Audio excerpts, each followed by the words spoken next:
values, but they fear if their children are left behind in education. Okay, all right. So their goals and challenges for these parents are, number one, is ensure their children to be future tech-proof. Yeah. Okay. Ensure children get good grading in co-curriculum.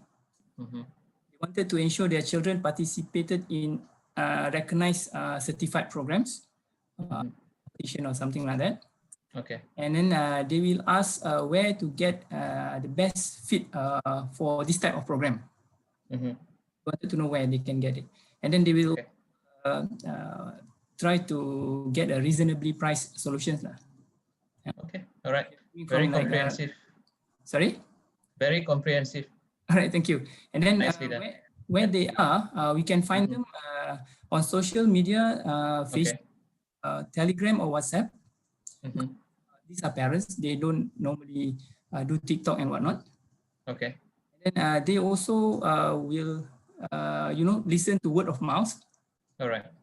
And then as far as internet, typically parents like this, they will start doing Google search about where is and what type of programs are there for their children.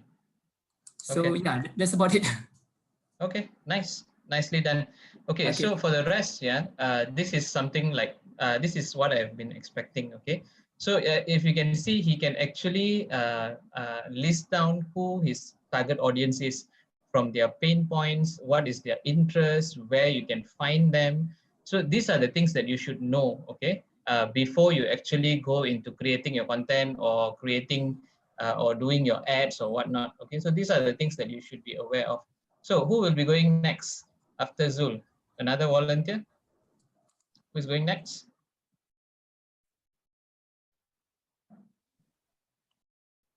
Come on, who's going next? Or else I'll just call. Okay, to the left of my screen box is Asnawi. So Asnawi. Okay, for my side, regarding buyer persona, number one is about the personal info. Generally, the age is above 25 years old, especially those who are in the industry already. That's number one. In terms of gender, generally both gender, but I'm focusing more into male.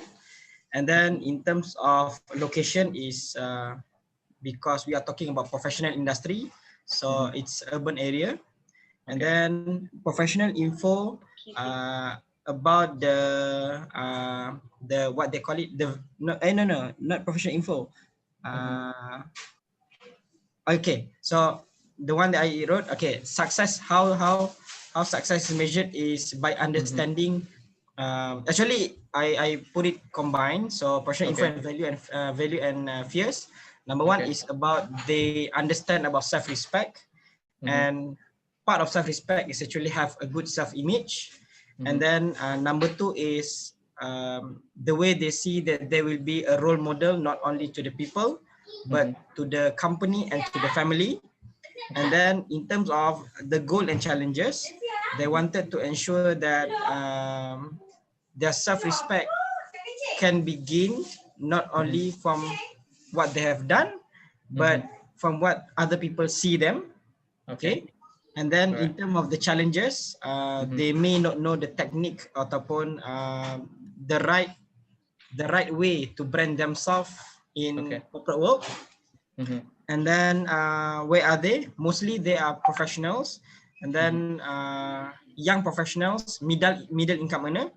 Okay, and in terms of the negative info is the perspective that they have regarding only rich people can wear good dressing.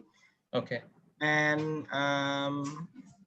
if they wear casually, they cannot wear properly. Macam tu lah bukan? Okay, all right. So who do you think this kind of people are currently following? There's one guy who is quite famous for that, dressing up nicely and neatly. Oh really? Siapa A Malaysian.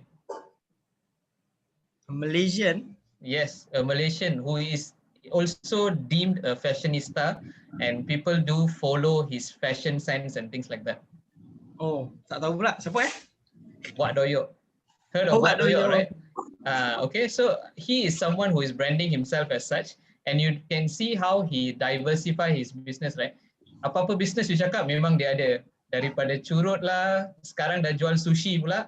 Okay, so he diversify because dia punya personal brand tu is very strong already. So bila dia diversify, is very easy for him. Okay, so these are the things when you list down, baru you akan sedar that okay, these are the things I can find out about my your audience. Thank you. Okay. But when you mentioned about Doyo, actually part of me and some of my colleagues in the industry of image consultations, okay, we may have certain things that we go against what Doyo is portraying. Okay. All right. Because he is focusing on the image. Not image, on fashion sense. Okay. But my side, I do not focus on fashion sense. Okay. I focus more on professional image. Yes, the professional image and the correct image by understanding body shape, face shape, and everything. Right. So it's all about self-respect. Right. Okay. Understood. Okay. Who is going next? I see T's video is already on, so perhaps T can go next. Okay. Okay. Okay, so I'm running a kids football academy, coaching academy. Okay, so my ideal buyer persona is a female who is probably aged 40 years old, has 2 or 3 children, is already married, has a reasonably high income, and is well educated. So as for professional info, it could be a high-level executive or even a business owner, all sort of industry, doesn't matter. Okay, in terms of values, right? My buyer persona values a happy and healthy family. Also hope that the kids are sociable and not too hooked on electronic entertainment such as PC and mobile games. Okay, all right. So, but that makes quite a bit of money, you know. Sorry? Mobile games make quite a bit of money. Yes, but you know, like the I understand. I'm just pulling on you. I understand what you mean. Yeah. Okay. Yeah, so, what are the any objections of that they might have towards a certain program is whether the program is safe and legitimate for their child or not. Okay. Then as for goals and challenges, right? Perhaps the goal is to find the right kind of activity which can pique the interest of their child. And this is challenge because they may not know what the child will like, you know. So how do we overcome this is we provide a fun way for their kids to engage in a healthy activity with sufficient attention being provided with a low coach to student ratio so that their kids will be attended to. Okay, where are they? They are mostly online on Facebook. They communicate and consume social media from Facebook, Instagram, and WhatsApp. How do they spend their days? They are either at home or probably hanging out with their family on a typical day. And I got a quick question for you. When you mentioned your target group is mainly going to be females, right? And then you mentioned you are targeting for a football academy. Any reason why you particularly chose female and chose just to omit males? Generally, right, the father doesn't really come to these when it comes to academic and things like that. Yeah, they let the mom, the father will probably say something like, just go and find a football class. Then the mom will be the ones who come and see everything during the trial session. And then they will go home and discuss with their husband. The husband will most likely say, okay. So in essence, the main audience here, right, would be the mom. Yeah, soccer mom. Okay. All right. Okay. I mean, okay, that is a very valid reason. But at the same time, since your core is football, right, by targeting males as well and putting up content relevant to male, right? I mean, yes, in terms of when you're doing for a mother, you can mention all this low class ratio and safe and secure environment, which is more motherly. And when you're targeting a father, you can put in other features like relate it back to their football team, relate it back to a popular player or something like that. So you can actually trial and error. There's no fixed thing that says, oh, you have to do this, but you can actually do a trial and error as well. Okay. So you have anything more to mention? Then in terms of are there any customers that I don't want or are too difficult to handle? Not at this point in time, because I feel that the business is still small, so that I have to suck up and learn lah. And also, if I can handle the worst parent, I can handle anything else. Okay, all right, that's a good way to put it. All right, next up, can I have Sulaiman, please? Sulaiman, are you there?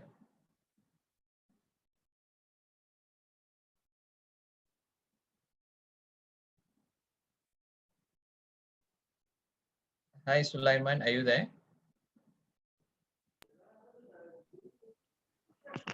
Yes, sir. Sorry. Okay, all right. So perhaps you can share. Okay, just one because actually I'm just came back. Oh, okay.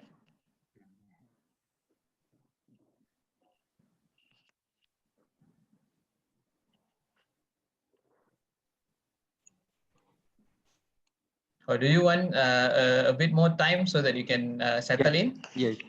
Okay, all right. Let's move on to the next person. How about Vishalini? I see your name there. So yeah, Vishalini, can you share what you have about your buyer persona?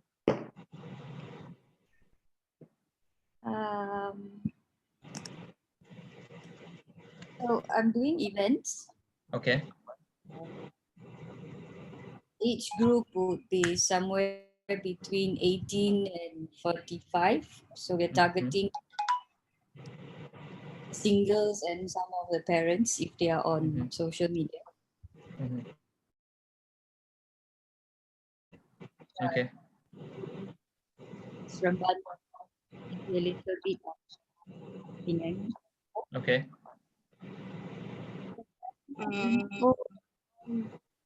Not very specific because it's anyone. So what kind of events do you do? So the idea was to start with weddings and but I didn't want to narrow my market down to only Indian, but somehow it's so this is right. I think I'm trying to break at the moment. Okay. So where do you think that your customers will be hanging out, so to speak? Mostly on social media, like I said. Okay. I have Facebook and Instagram, but 99% of my inquiries come from Instagram. Okay, so these people who contact you through Instagram, what do they follow and what are their interests? Like you mentioned, quite a wide age group, right? You need to know what are their interests so that when later on you are running a content or if you're running even an ad, right, you will be able to know that, okay, these people will be also interested in this kind of things and you can target them based on that. So what will be their interest? So what you can do is like, just take one particular group, for example, wedding, right? You can put a group of people who are researching into probably jewelry, researching into accessories or clothing, which are related to weddings and things like that.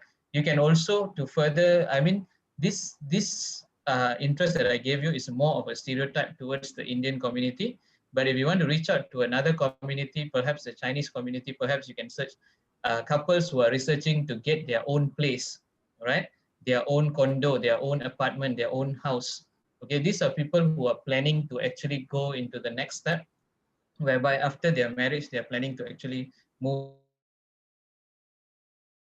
and stay, should be looking at as well. So when you put down your persona, right, it is, especially when you have such a broad one, you may want to break down into several different personas so that you don't go end up diluting your audience and then not getting anyone.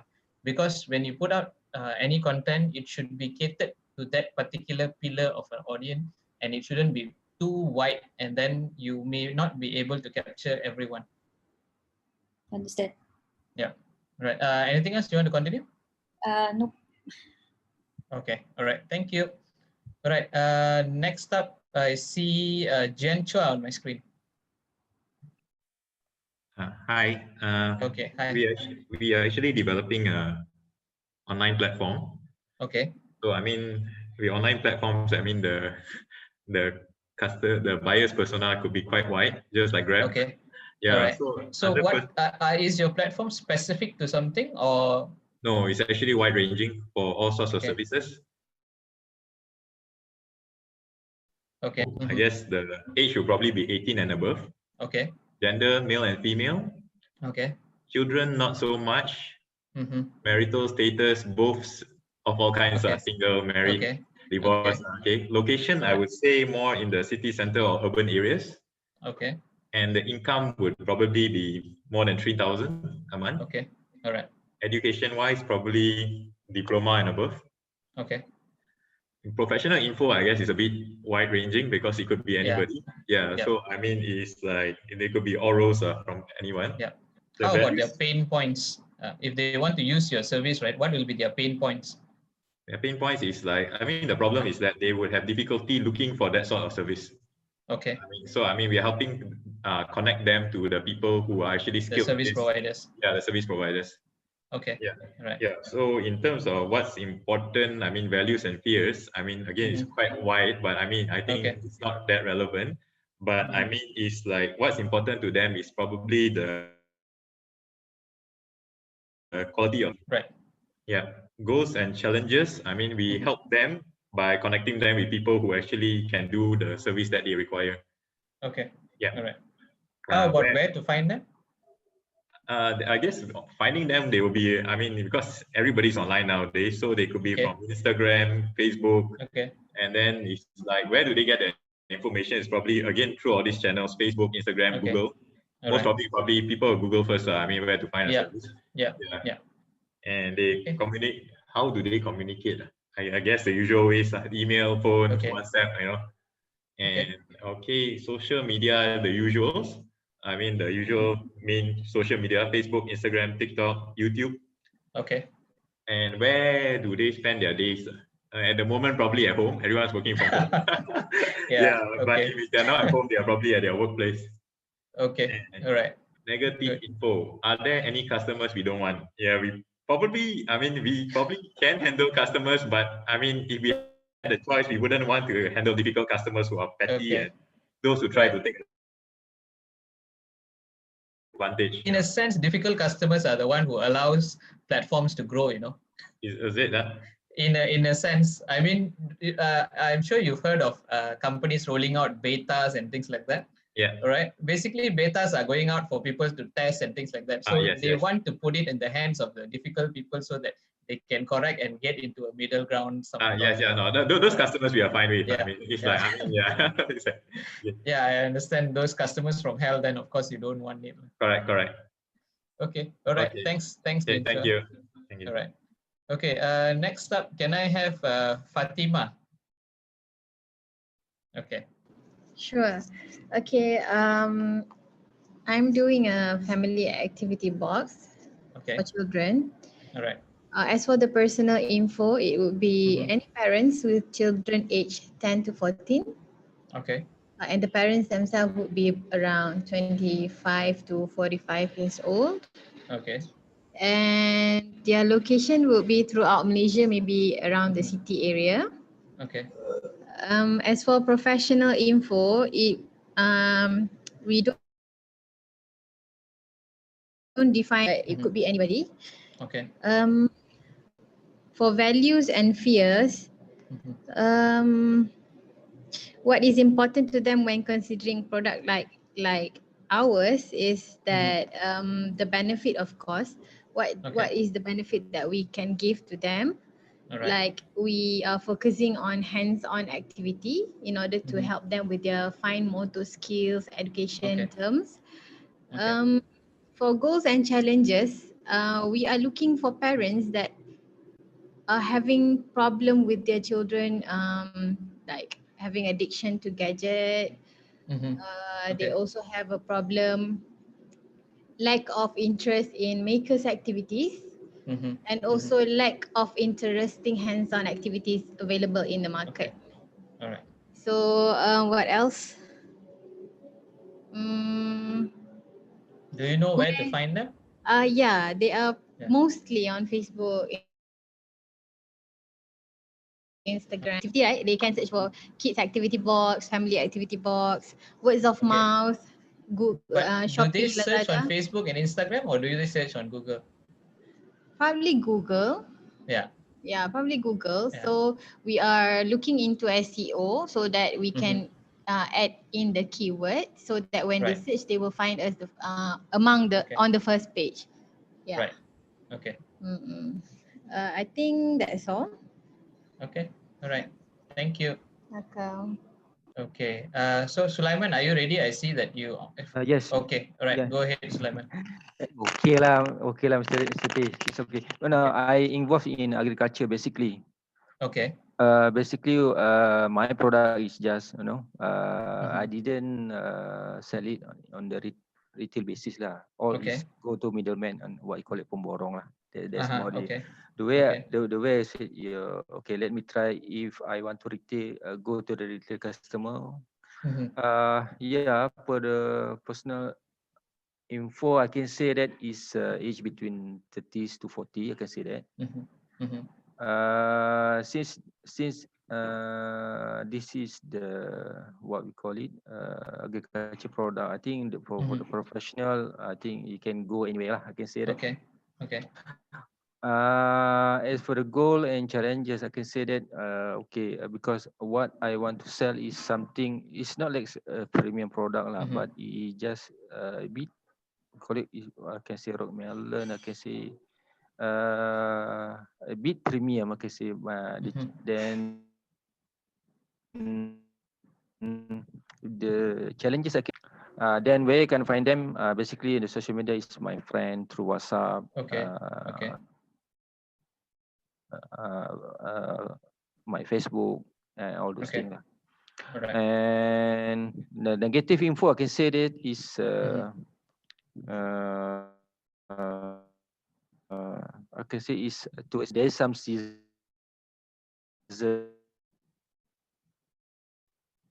That when there's something is not, then the price some customer don't want that. Okay. Basically that's I can say Mr. Setish. Okay. All right. I just have a question for you. Just now you mentioned you go through middlemen and things like that, right? Yes. And if you want to go to the customers, you have a certain age group, which is like 30 to 40, you mentioned then. Yes. Okay. What if sekarang ni kan, we are under CMCO and some places under MCO and things like that. And then some of them can, their parents are actually stuck alone without their children. Some of their children ada dekat Pekan or dekat bandar, tapi ibu bapa dia still dekat kampung. Kind of people, or even in the town area, their parents may be living in a different part of the town, and the kids will be in a different part of the town. Okay. So you can also target this kind of parents where you can tell them that, maybe for them it's difficult for them to go out and buy things. Okay. And then you can actually deliver the things to them. So these people can be a target market as well. All right. That's good. Just a suggestion lah. Yeah. That's good. That take note on your comment on that lah. Yeah. Okay. All right. Next. Yeah. Sorry. Go ahead. Yeah. It's okay. That's all. That's all from me. All right. Thank you. Next, can we have pasarkita.my, Niza, is it?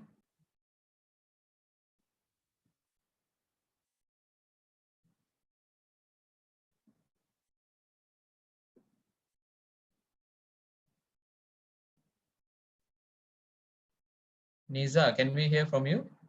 Yeah, hold on. I think I'll pass this one to Nadia. Nadia, can you advise this, Nadia? Because I was not at the early stage. Okay. Yes, Nadia. He got connected. He disconnected. Okay, while we wait for Nadia, maybe Diana, you want to take it up first? Sure. Okay, all right. So everybody, firstly, sorry that I was late. Okay, so basically we're talking about customer client persona, right? To be honest, okay, there's an interesting fact about Swet Sarang. I didn't know about this concept buyer persona, but we have done it since the early stage, since day one. Like for our team, we already specify, because before we begin with Swet School, we begin with Swet Sarang holidays. So our target client is like people in India, maybe 25, age 25 until 50, around there, 25 to 50. And we already specify early on, even during our orientation for our new team members, right? So the people that we're targeting, they are professionals. They might be local avid travelers, or they might be expats. And then we are looking at mid to high income earners, because our holiday deals are mostly the high end resorts. And then we have, in terms of marital status, it can be anything, because we have a few segments. We have like we have family segments where we have hotel deals with that are suitable for family vacations. We have romantic getaways. We have like adventure for friends, right? So we have these different target markets. And then what else do I have to tell? Where do you find them, these people? Where do we find them? This is pretty straightforward, right? Where we find them, also we have, it's part of our briefing for our team that just joined us. For us, we target, because my expertise is Facebook, so we target community groups, power community groups that are relevant to our demographic target. For example, we get into, for example, family, like urban moms groups, for example. And then there's also community group in upscale area. For example, we have like Damansara, in urban areas, something like that. Yeah. So these community groups, right? I'm sure some of the community groups are quite protective, whereby they don't allow you to sell items and things like that. Have you encountered such things? Okay, definitely. We always advise. For me, because I'm the pioneer, so I already know which groups and their policies, right? So sometimes, if for example this group, this certain group, I know that the way to go is not by selling stuff, but rather to create curiosity, right? So what I did was, I posted like exotic, like super exotic pictures that you would think, it's probably in Maldives or somewhere overseas, but it's actually Malaysia. And then we're gonna, with that posting, we just say, you know what, guys, this is in Malaysia. It's like more like an information rather than selling. And then you're gonna have like hundreds of thousands of engagement for that posting, for example. Actually, why are you in this course? No, I learned so much from you. Just kidding. I learned from you yesterday a lot. So right.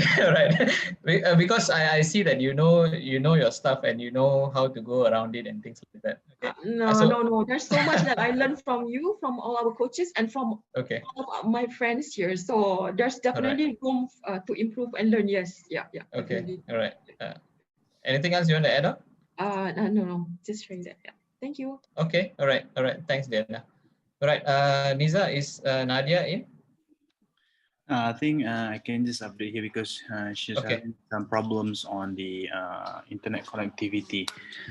Just to recap back, basically you need the personal information, is it? Personal info. Yeah, it is more of not personal information. It's like a persona, like who is your ideal buyer, or even your current buyer. Can you imagine your current buyer, roughly berapa umur dia, and then where are they from? What is their likes and don't likes, and where you can find them, and things like that. Yeah. So that one, I think our personal info is basically the grower. So we're looking at the retirees, the housewife, main city like Johor and Klang Valley, and those are into gardening. So these are the areas that we're looking at the persona info. Okay, all right. So probably you can work with Sulaiman as well, I think. Not really, because Sulaiman is more on the farming part. So ours is community gardens. We don't involve in farming scale farms, is it? So we are the dish. What do you call this? Decentralized kind of food security systems that we in place for the community purpose. Okay. So it's slightly different from Sulaiman. I mean, totally different. But the concept is similar. But because we do supply. So your growers are actually normal people, is it? They are not farmers by profession. Our growers is community gardens and also home growers. Right. Something like what Sunway Group is doing with their, I think Sunway Geo, if I'm not mistaken. They actually have a farm, hydroponic farm on top. Oh, they are our growers. They are our growers. They are part of our growers. Sunway, is it? Yeah, Sunway. They call it okay. Future Right. X. Okay, all right. Got it. Anything else you want to add on? Then the next one is the personal information, professional info. I don't know. Was it professional? Maybe you can move on to where can you find your target market and what are the challenges that your target market is facing? Our goal is basically to go nationwide in 2 years because now we focus more on Johor and Klang Valley. So in 2 years time, we're looking at nationwide. So all the major city in Malaysia will be using our platform for the community and home growers. Right. So our biggest challenge is actually tackling this digital marketing and digital readiness for our growers because they are retirees and also housewife that doesn't really know how to use technology much. So that will be our main challenges on introducing these apps. But we do have alternative ways to manage these kind of growers, but we're trying to put technology as user as friendly for them to use it to maintain their crops every single day. Okay, but where will you be finding these people? How do you find them? Is it through word of mouth or do you find them in some online platform or somewhere? We do have WhatsApp group. That's one of the mechanisms that we have in place. Facebook group is one also the area that we share information and knowledge to them. So these are the two areas that we have actually identified to collectively collect all these growers into Pasar Kita platform. Okay, all right. Okay, thank you, Niza. You're most welcome. Okay, next, can we hear from Hafiza? I see you are writing a lot of things. You have a lot to say, is it? No. sorry. Okay, for my customer persona, I'm doing handmade skincare cosmetic that I've done by myself. So I sell it online. So my customer persona is women and men between the age of 18 to 35 who struggle with skin problem, especially acne and eczema. These two is my target group.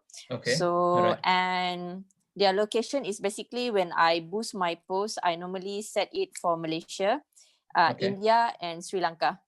Because I get a lot of purchase from India and Sri Lanka, maybe because maybe because my main ingredient is well known to them compared to the Malaysian people itself. Is it turmeric or neem? No, I'm using Tanaka. Oh, okay. I'm not aware.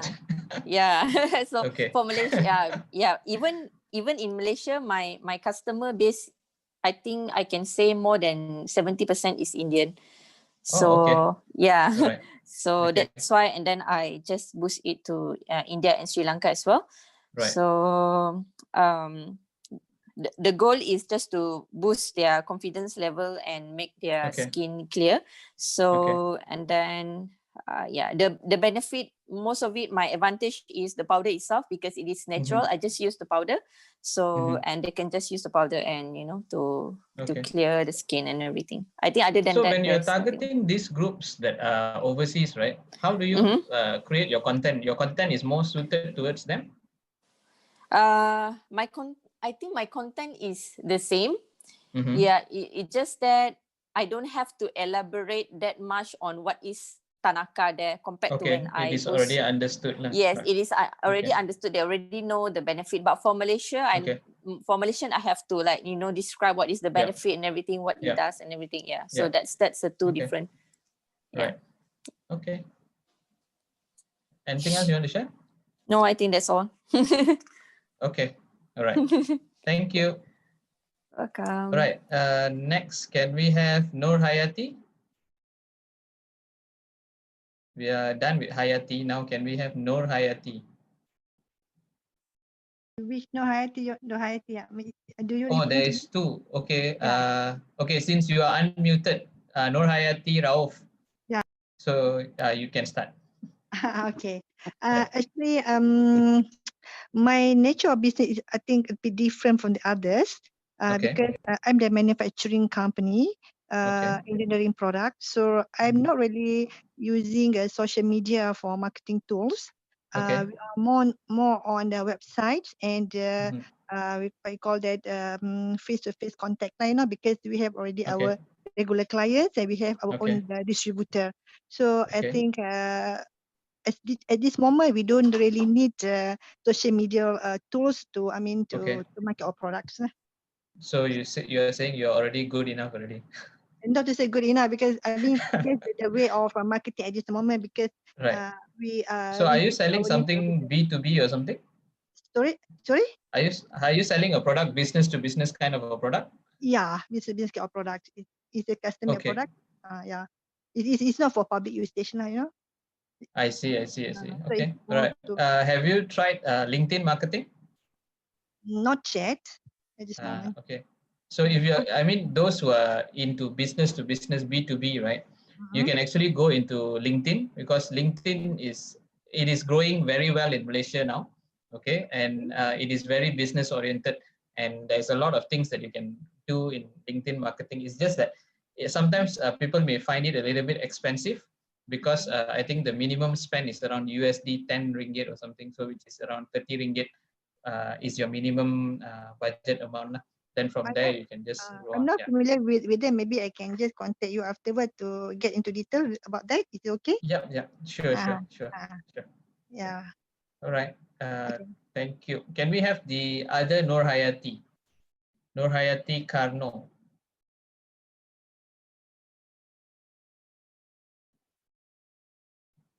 Are you in?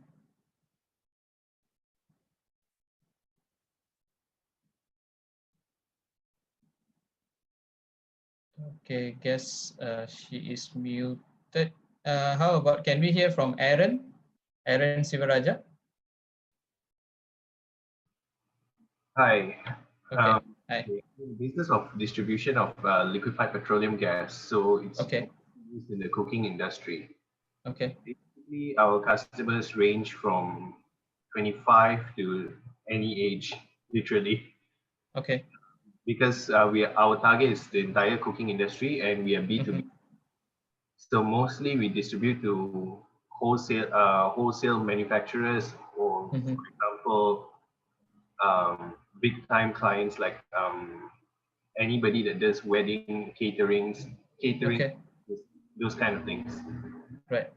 So location currently we are in Wilayah and Selangor. Okay. So these are the two locations we are trying to get first. After we are established, I think we'll get the whole peninsula of Malaysia. Okay.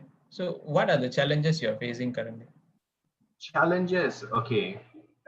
As you know that today's highways get jammed up all the time. So distribution time takes longer than usual. Okay. Right. Getting the customer to understand that is a bit difficult. Okay. So the kind of communication we have problems with sometimes. Right. Do you have what do you call that? I forgot the name of it.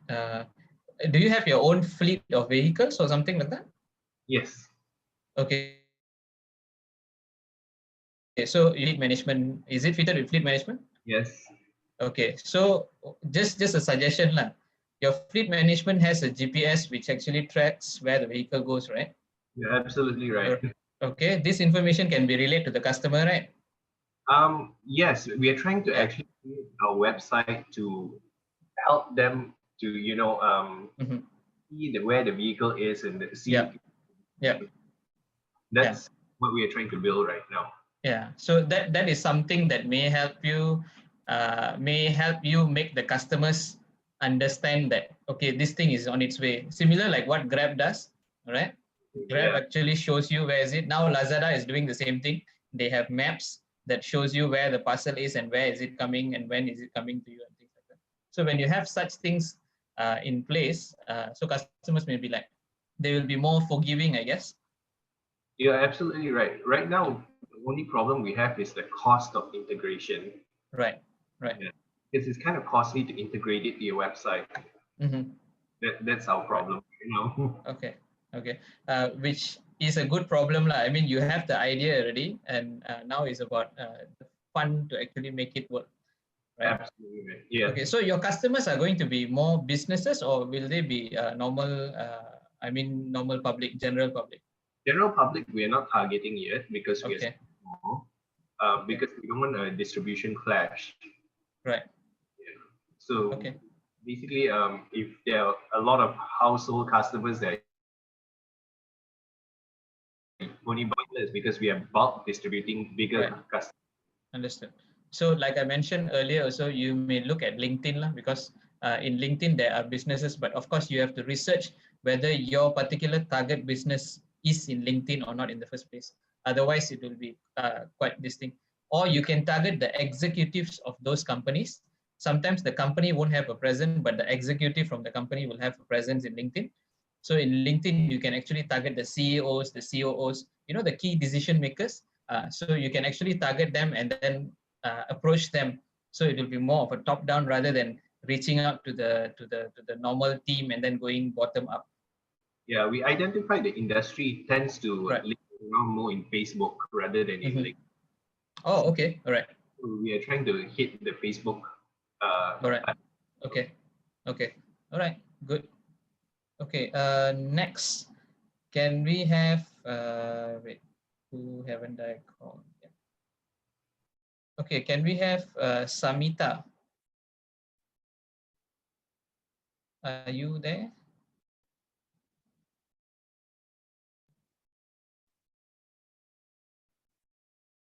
Samita, are you there?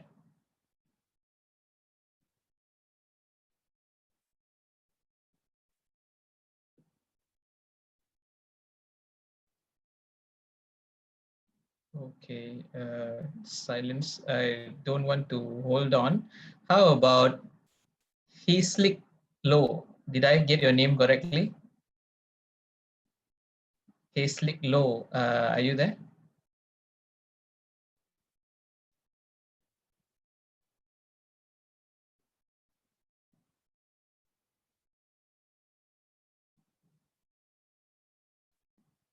Okay, right. Let's move on to Irene then. Irene, are you here? Hi, I'm here. Okay, all right. For a moment, I felt like I was in, what they call that, the Ouija board, where they call out spirits and things like that. Finally, I have an answer. Yeah, I'm the ghost, right? I don't mean to say that, but I just felt that way. All right, Irene, okay, what do you have to share? Yeah, we are an academy that upscaling digital talent. So we are targeting all kinds of digital talents. So our buyer persona, we target their age probably between 20 to 40. For gender is both male and female. And the location we are targeting in whole Malaysia. Okay. Yeah, and their occupation are normally web developer or programmers. Right. Okay, and their value and fears are probably they might already have some working or project experience, but they do not have a mentor, a coach to teach them some up-to-date techniques, best practice, and latest skill set. Okay. Okay, yeah, and their goals and challenge will be they would like to invest to upskill themselves and to update their knowledge and skills. Okay. Okay. In terms of where can we find them, they will probably be at social media like Facebook, Instagram, LinkedIn, or WhatsApp or Telegram. Okay. If they are willing to upskill themselves, they might also attend some online webinar like this kind. Okay. Yeah. So that's all. Thank you. All right. Okay. Thank you, Irene. Thank you. Did I miss out anyone? I have Intan. Did I call you? Oh no, Intan is one of ours. Sorry, Intan. Okay. I think Nur Hayati Karno. I couldn't get through to her.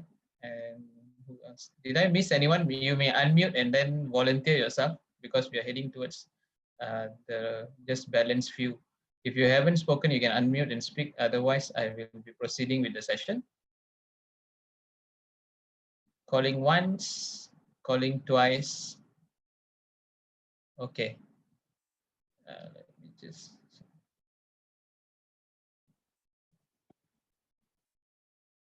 Okay, all right. I will just continue with the class then, all right.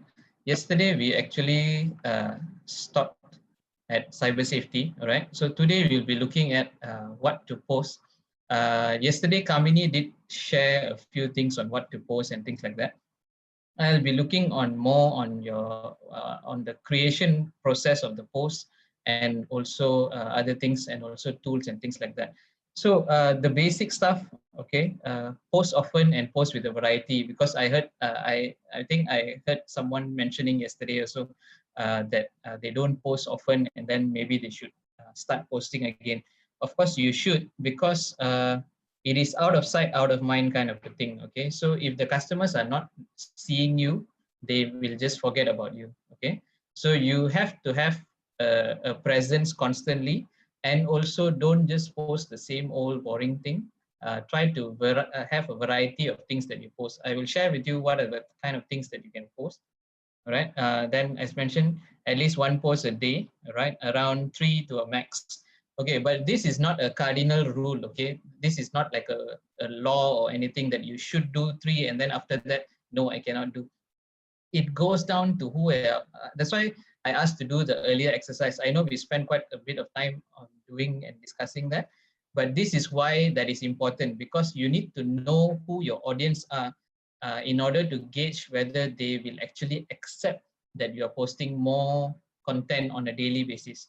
That means each day you're posting a lot of things and they don't mind it coming on their newsfeed, okay? Because at the end of the day, if they find it annoying that you keep appearing on their newsfeed, they may unfollow you, and that will be a costly mistake.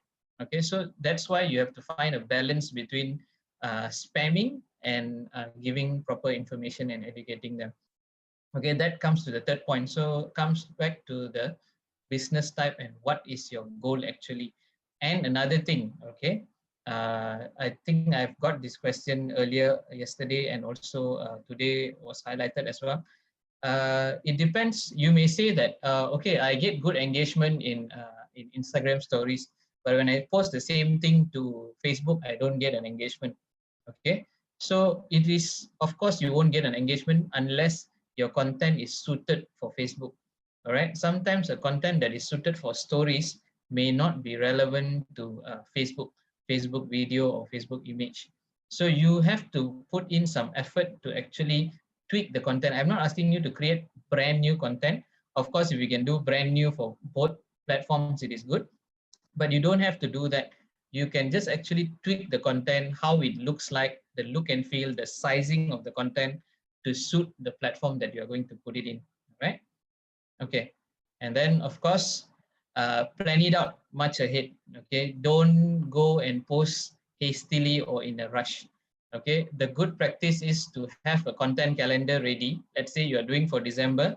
By mid of November, you already have a content calendar ready for December. That means you know what you're going to post on each day in December. So if you're doing, let's say you're posting 3 times a week, you already list down, okay, these are the days I will be doing the posting, and this is the post that is going to go up. You already plan it out in such a way.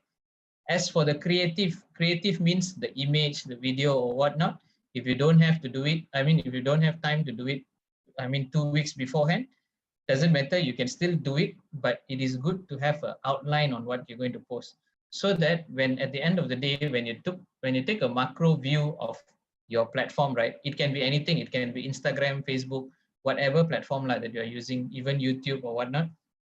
When you take a macro view, it will look neat, whereby your contents are all properly arranged and the topics are properly arranged. It is not all over the place, okay? That is why you should actually have a calendar to actually start with. The calendar is nothing fancy. Your normal calendar, you just write down when are you going to post what, in what format, that's it. You can actually get free templates online, social media calendar templates online.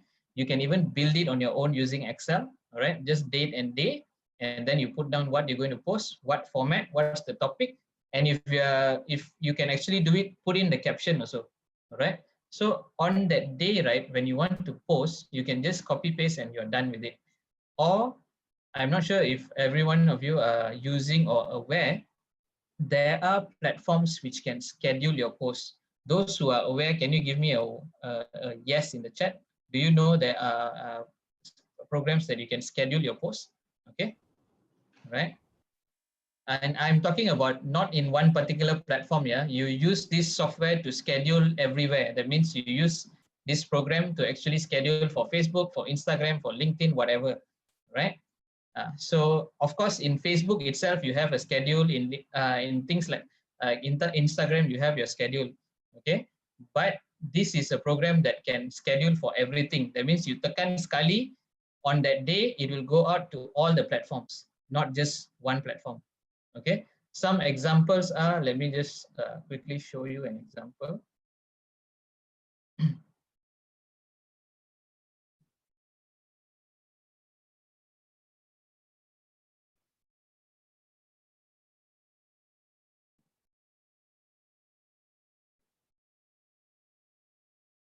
Okay, so this is one of the example. It is called Hootsuite. Okay, this is a planner that you can use to you can actually add in multiple social accounts into this, right? And then once you have that, you can actually have a calendar overview on what is going on. This is of course not updated because I used this previously for my previous engagement. That's why you can see everything is in 2018. Okay.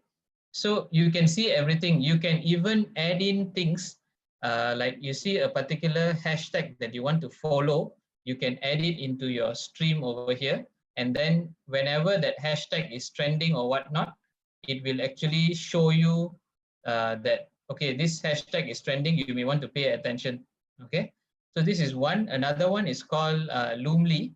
Okay, this is one that I'm actively using for my clients. Okay. So as you can see, November 2020, okay, I have multiple clients and I can get a calendar view of when which post is going up, what type of post is it, what time it is going up, okay, everything is here. It's just that for Loomly, you have a 15-day free trial, but after that, I think they will charge you around 10 to 15 USD per month. So there's a charges for Loomly, but Hootsuite, the basic things you can use for free.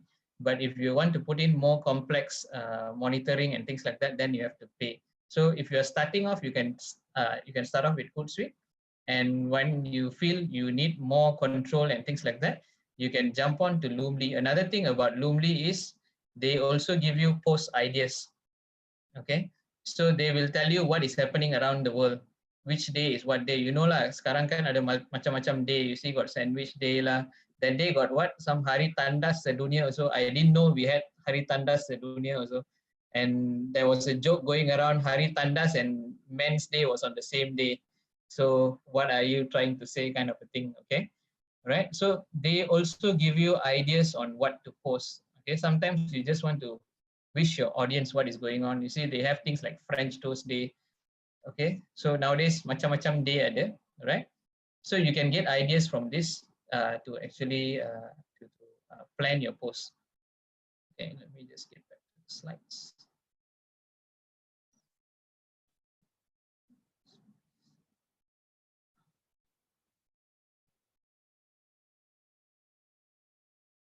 Okay.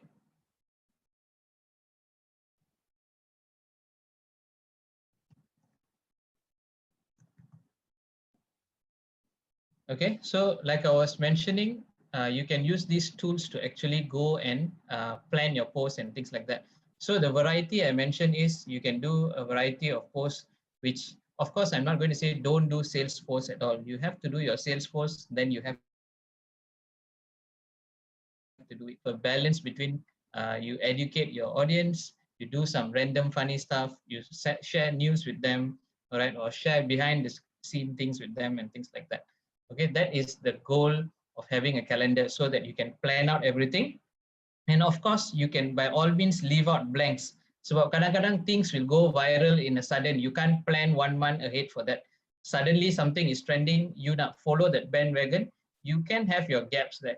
So you can say, okay, suddenly something goes viral today, you not what content, go ahead and do. Doesn't mean you the other calendar, you say, oh no, I have to follow my calendar. No. When something is viral, you better jump on it. Good example will be Nando's, right? How Wendy's in US, right? Not Malaysian Wendy's in US, Nando's in Malaysia, Domino's and things like that. Even GSC nowadays, okay? They are quick to jump on the bandwagon of viral things. So that actually brings up your brand name, okay? So before I continue, I think we are supposed to have a break for prayer. So we will take half an hour to 35 minutes break. So maybe everyone can sign in at 7:40, right? 7:40, everybody sign in at 7:40. So you can go and have your break, settle your prayers and your dinner and things like that, okay? I'll see you all back here again. I am going to ask you to do something first of all, okay? Okay, let me just stop my screen share. I'm going to give you a task and you are supposed to do it.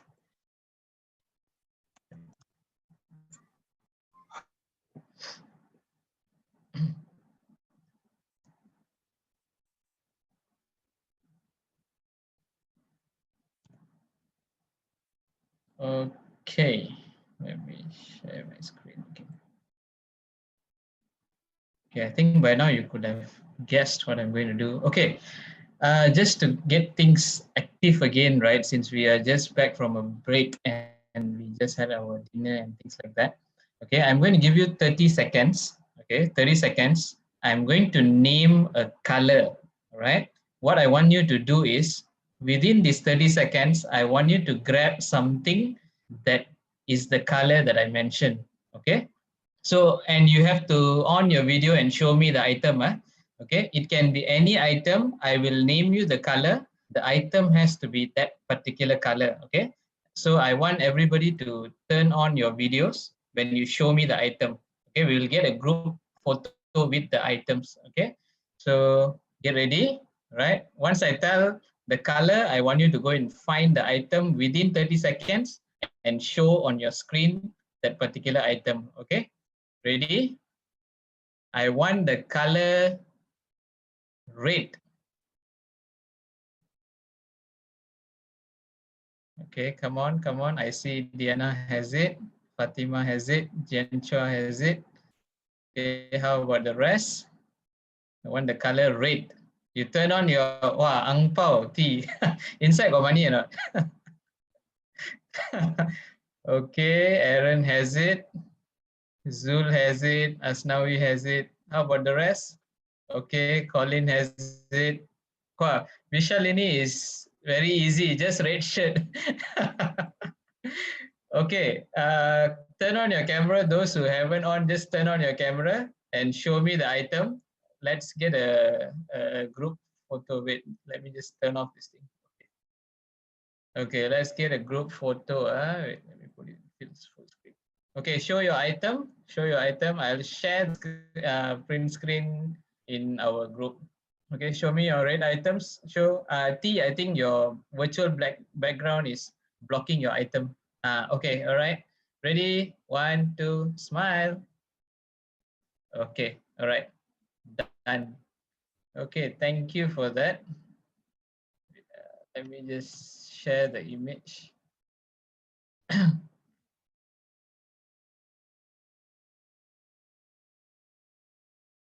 Give me a minute.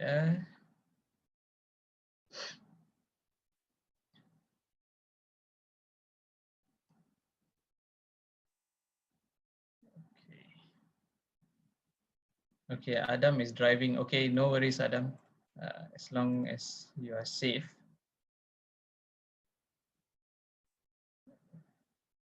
Let's get back to the slides then. Okay, so when we break for, when we went for a break, right, I was talking to you about social media calendar and how important it is. Okay, so before I move to the next item, any questions so far with regards to the social media calendar and also the tool that I shared with you on how to I mean, a tool that you can use to actually do scheduling for your posts. Is there any question before I move on? Just a quick one. Anyone, any questions? You can either unmute and ask, or yes, you can. Yep. I've got a question. The tools that you mentioned, whether Hootsuite or Loomly, does it do automatic posting, or is just a matter of a schedule only? It does automatic posting. So you have to connect your social account with that particular platform. So it will do automatic posting. All right. Okay. Yeah. Thanks. Sorry. Any other questions? Yeah, Mr. Satis, Sulaiman. Yes, Sulaiman. Okay, back to yesterday about the Google Trend. Okay. So when I search word pertanian, there is tremendous about 75% everything. So how we can connect that word pertanian with the post that you are teaching us just now? How we can connect then? All right. The word pertanian itself, right? It's a very general term. Okay, it doesn't indicate a specific interest. Okay, what you want to do is go into specifics. Like pertanian is a broader term, right? You can drill down to what type of plants, what type of tanaman. Then you will get a better interest. And another thing that you can do is in the Google Trend also, when you search pertanian, as you scroll down, kan, you boleh tengok that it will also mention people are also searching this related to pertanian. And then you can look at those things. What are the things that are related to pertanian yang orang tengah cari? You can do that as well. But try not to do too broad terms, because when you do broad terms, you won't know what content to create. So you would want to go a little bit narrow in so that you know what is exactly happening with the particular product. Does that answer your question, Sulaiman? Yes, sure. Thank you. Okay, all right.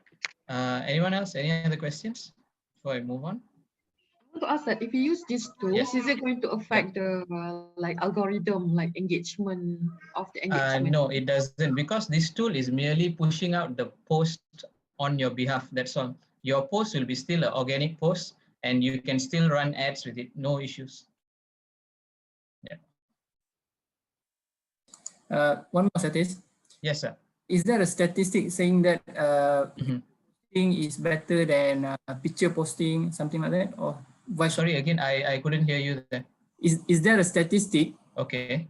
Saying that video posting is better than picture posting? Definitely. Yeah. Definitely, video is better than image, because the trend, of course, has shifted. Since early last year, or even the year, the trend shifted back in 2018 actually, right? Where people are seen consuming more videos than images. So that's why even the current trend is post more videos compared to images. Okay, because people are consuming more of that. Yeah. In addition to that, right? Yes. You know that video production is to get it professionally done is quite pricey compared to a professional set of pictures. Would you recommend posting very nice pictures or an average video?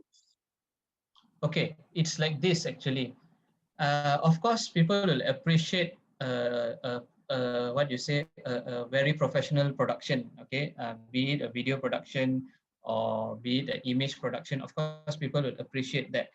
But at the same time, the reason why platforms like Instagram and TikTok are doing well is because of the random nature of the image and the random nature of videos. Okay, people use their mobile devices to actually take these videos. It is not professionally shot. Of course, your mobile devices these days can do 4K recording, 8K recording. That is apart the point.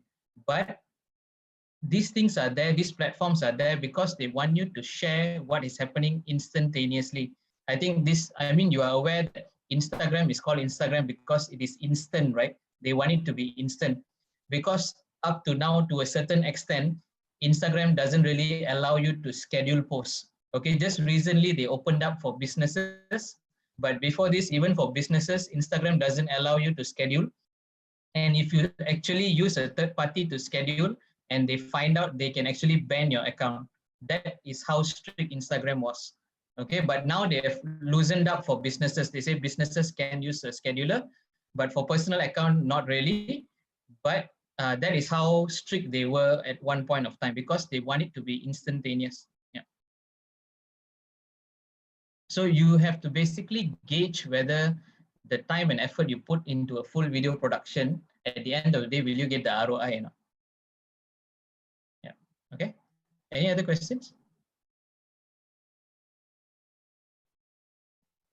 Okay, if nothing, let's move on. Okay, next on what to post, right? Okay, as we were talking yesterday, also people are there on the social platform and things like that because they are there to find information. They are there to be a part of a community and things like that. So when you are selling something, you would want to sell them based on a value base. You have to give them something in order for them to do the purchase from you, instead of going and outright asking them and forcing them to buy. Okay, so this is a particular rule that it's a general advisable rule, okay, where you do 80% of your original content, where you do your videos, your short images, your images, your short videos and things like that. And the 20% of it, you do your selling, okay? Like I mentioned earlier, also doesn't mean you say, oh no, I can't do my selling. No, you have to do your selling, because at the end of the day, that's what you're doing, right? You are a business, you still have to sell your product, okay? So it's just that how you balance it. So going back to the calendar, when you have a proper calendar, you can actually have an overview on how much of your post is original content and how much of your post you are selling. So from there, you can know that, oh, okay, I'm doing too much of selling, so maybe I not what content sharing more and reduce the selling. Or you find that you are doing original content a lot, but you're not selling. At the end of the day, selling is important because that's your revenue, right? So then you can adjust back and say, okay, take out this content, push it to the following month. I will add in some promotions or some posts related to my sales. Okay. And then the next one is, of course, you have to have a content that is, how to say, relevant to your business. If you are a serious educational business, okay, you wouldn't want to be sharing content that are too casual. Okay, of course, casual content is fine, but you don't want to go too casual, otherwise people won't take you seriously. Okay. At the same time, if you are actually selling a fun item, but the way you write your copyright, the way you do your video is very strict, and then you are like very professional, language pun all tip-top England language and things like that, then it doesn't jive with your crowd, because your crowd is there sebab dia nak content yang fun, dia nak content yang happy. They are not there to listen to a professional content like a professor or whatnot. Okay, so you have to know whether it's relevant to your business. And then the last one is whether it will benefit your followers. Because kalau they are following you, they are expecting something from you. Okay, so you will actually have to give that before you actually ask them to purchase from you. Okay, and then another thing, okay, this is the question that just now Zul asked on photos and videos. Of course, both of these are the easiest way you can get an attention as compared to writing an article. How many of you actually take time to sit and read an article as compared to viewing that same article in a video form? Would you rather view it in a video form with text captions, or would you rather read the article?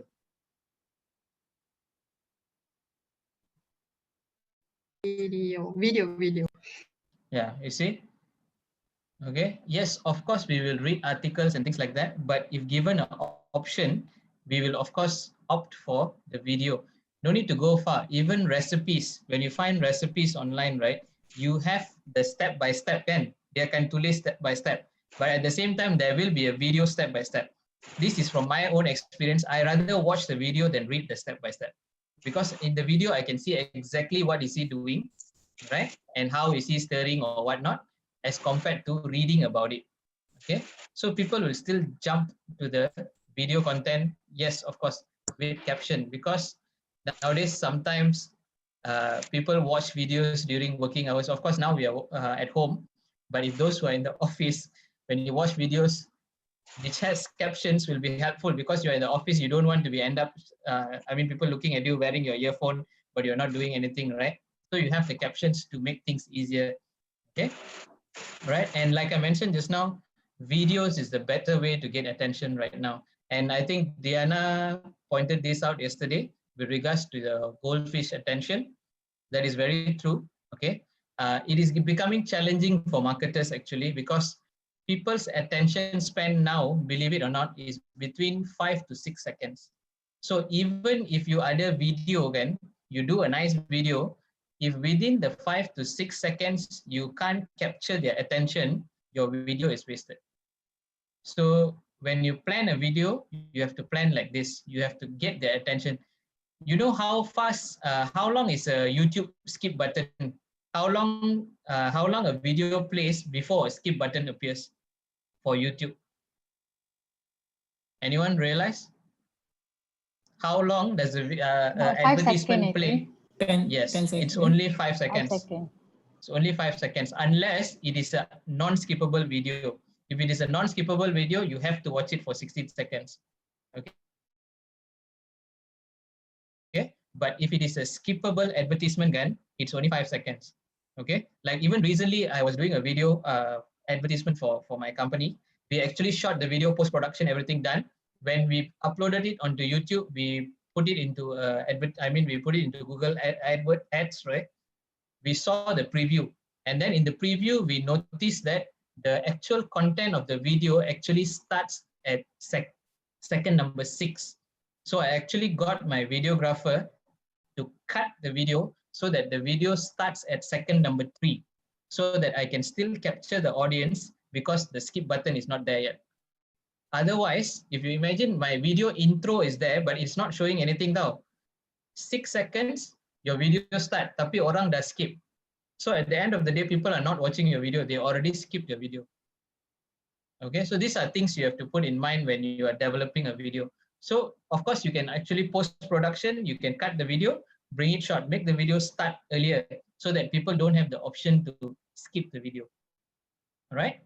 Okay, and then of course, these techniques, like you have your hard sell, you have your soft sell and teasers, which I believe you guys are aware. Hard sell is of course straight in your face. You cakap, oh, I bought promotion, come and buy. Soft sell is what we are trying to do. You sell them the content, you sell them the benefits, and then you get them to buy from you. A teaser, if you are launching something new, teaser. I think, who can tell me which was one of the longest teaser in Malaysian automotive? Can you tell me? There was one thing that was teased for so long until people got fed up of the teasing. It just came out recently. Who can tell me? Proton X50. Yes, correct. Okay. X50 was teased for so long that people were excited about it, and then people just got fed up of the teasers because the car just didn't launch at all until they launched the car, and then again the hype went up. Okay, so these are teasers. These are the power of teasers. You know, actually there is also something that has been shared around that Proton purposely did that to gauge customers' information on how they are reacting to the car. Right? So they see how our customers' perception, and they were making changes in the background. Okay, they were looking at, that's why until the very last minute, they didn't even announce the price. Did you realize they got 20,000 booking without even announcing the price of the car? They just told the booking amount, but there was no mention of the car's price until the very last moment when the car was launched. Only then they mentioned the price. And that allowed them to price the car at a very good price point because of all this teasing work that happened.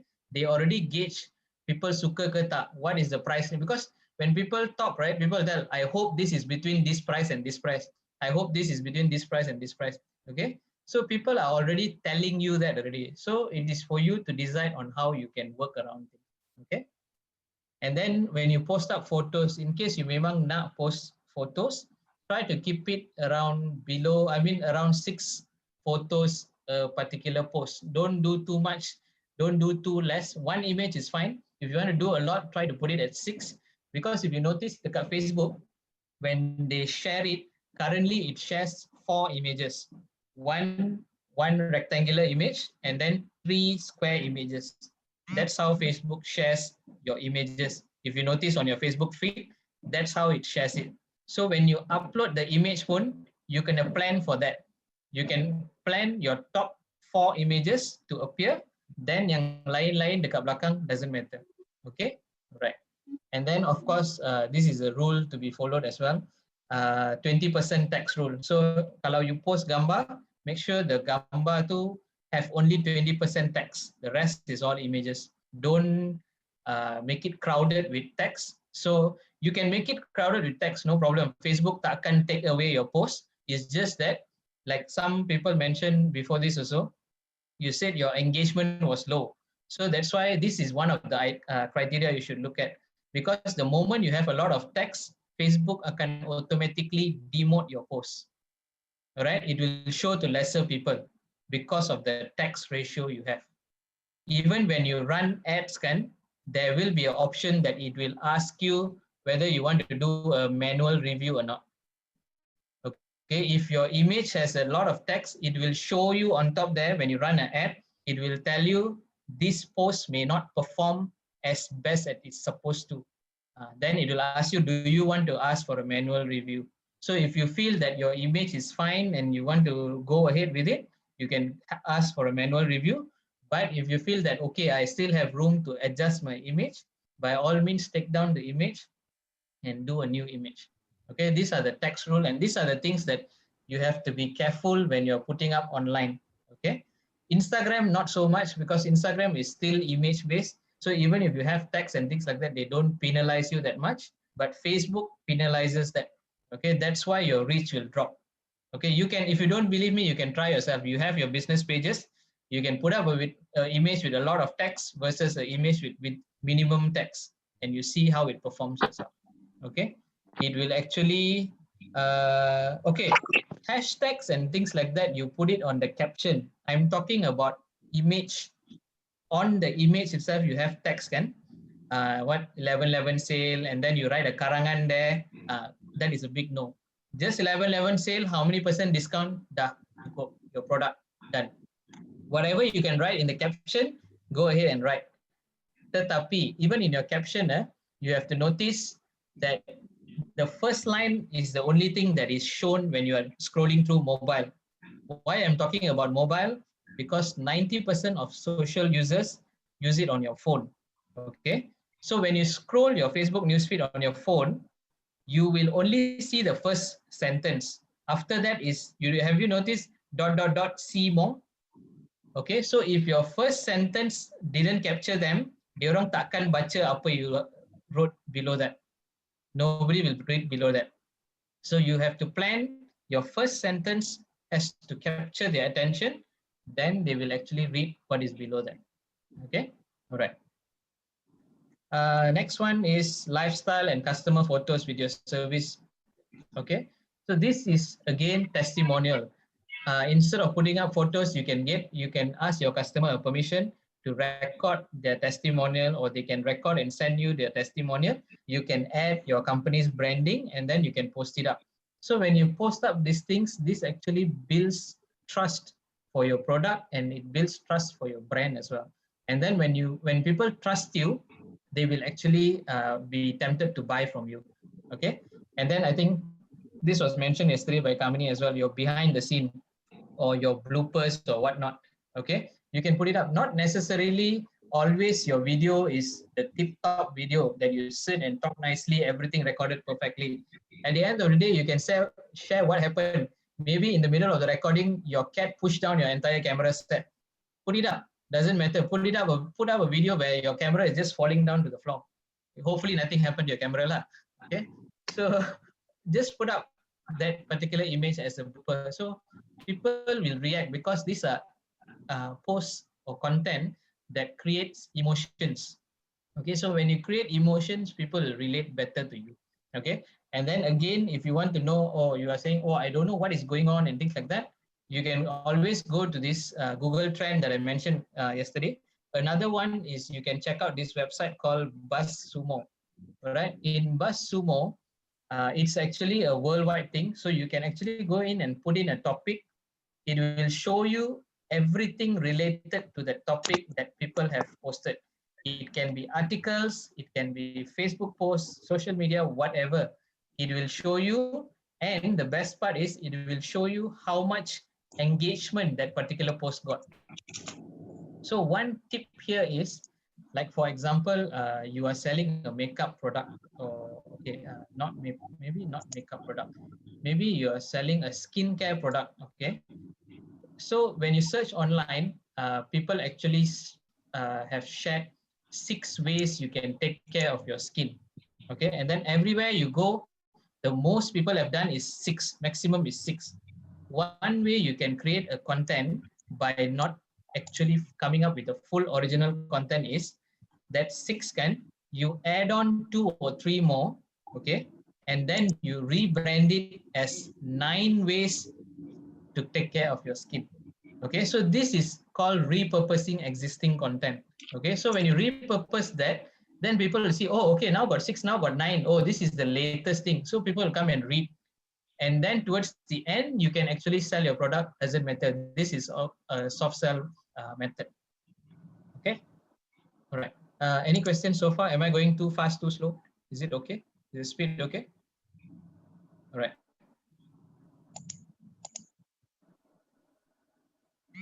Okay, all right. Let's move on to the next slide. Okay, so now let me share with you how you can actually create effective content. Okay, all right. So at the end of the day, I'm not going to tell you you do A, B, C, definitely this is going to happen. Okay, these are things that you can explore, and it will work based on how well you do it and how well you know your audience. That's why in the beginning, I kept on asking, I kept on insisting you to find out about your audience, because all this goes back to your audience. If you know your audience well, this will work. Okay, all right. First thing, all right, brainstorm with yourself. Okay, the best person who knows about your product is yourself. Betul tak? You are the best person because it is your product, kan? Okay, you know your product well. So talk to yourself, write down. Okay, think about your journey, what you did when you want to come up with the product, or how do you acquire the product. Maybe the product is not created by you. Maybe you bought it from someone, or you are reselling it. Why did you buy to resell it? Okay, create a story, because in social, people are attracted to stories. Okay, people want to know emotional stuff. So if you look at the image of on top here, right? Okay, you want to have something that is relatable. Okay, something that is emotive, something that is inspiring. Okay, of course, we like to see videos that are showing people going through their hardship and then they become a successful person, because these are things that go down to the emotional level. Okay, so you can share your experiences, how you came about your product. Maybe if it is your own product, you can share your prototype. First, we were doing like this, then it happened like this. Okay, or you can show, if you're building an e-commerce platform, for example, you can show them, okay, first our e-commerce platform was like this. When we started off, it is just bare bones, it was like this. Now we have developed, and then we have heard from people. So you put it in that way. You said, we've heard from our customers, we got feedback, and then we improved to become like this. Okay, so these are the things that you can explore. And the next one, moonwalking. Moonwalking is like Michael Jackson, moving backwards. Okay, so you go back. All right, let's say you have a content idea that you want to put up. You go back to the ideation phase.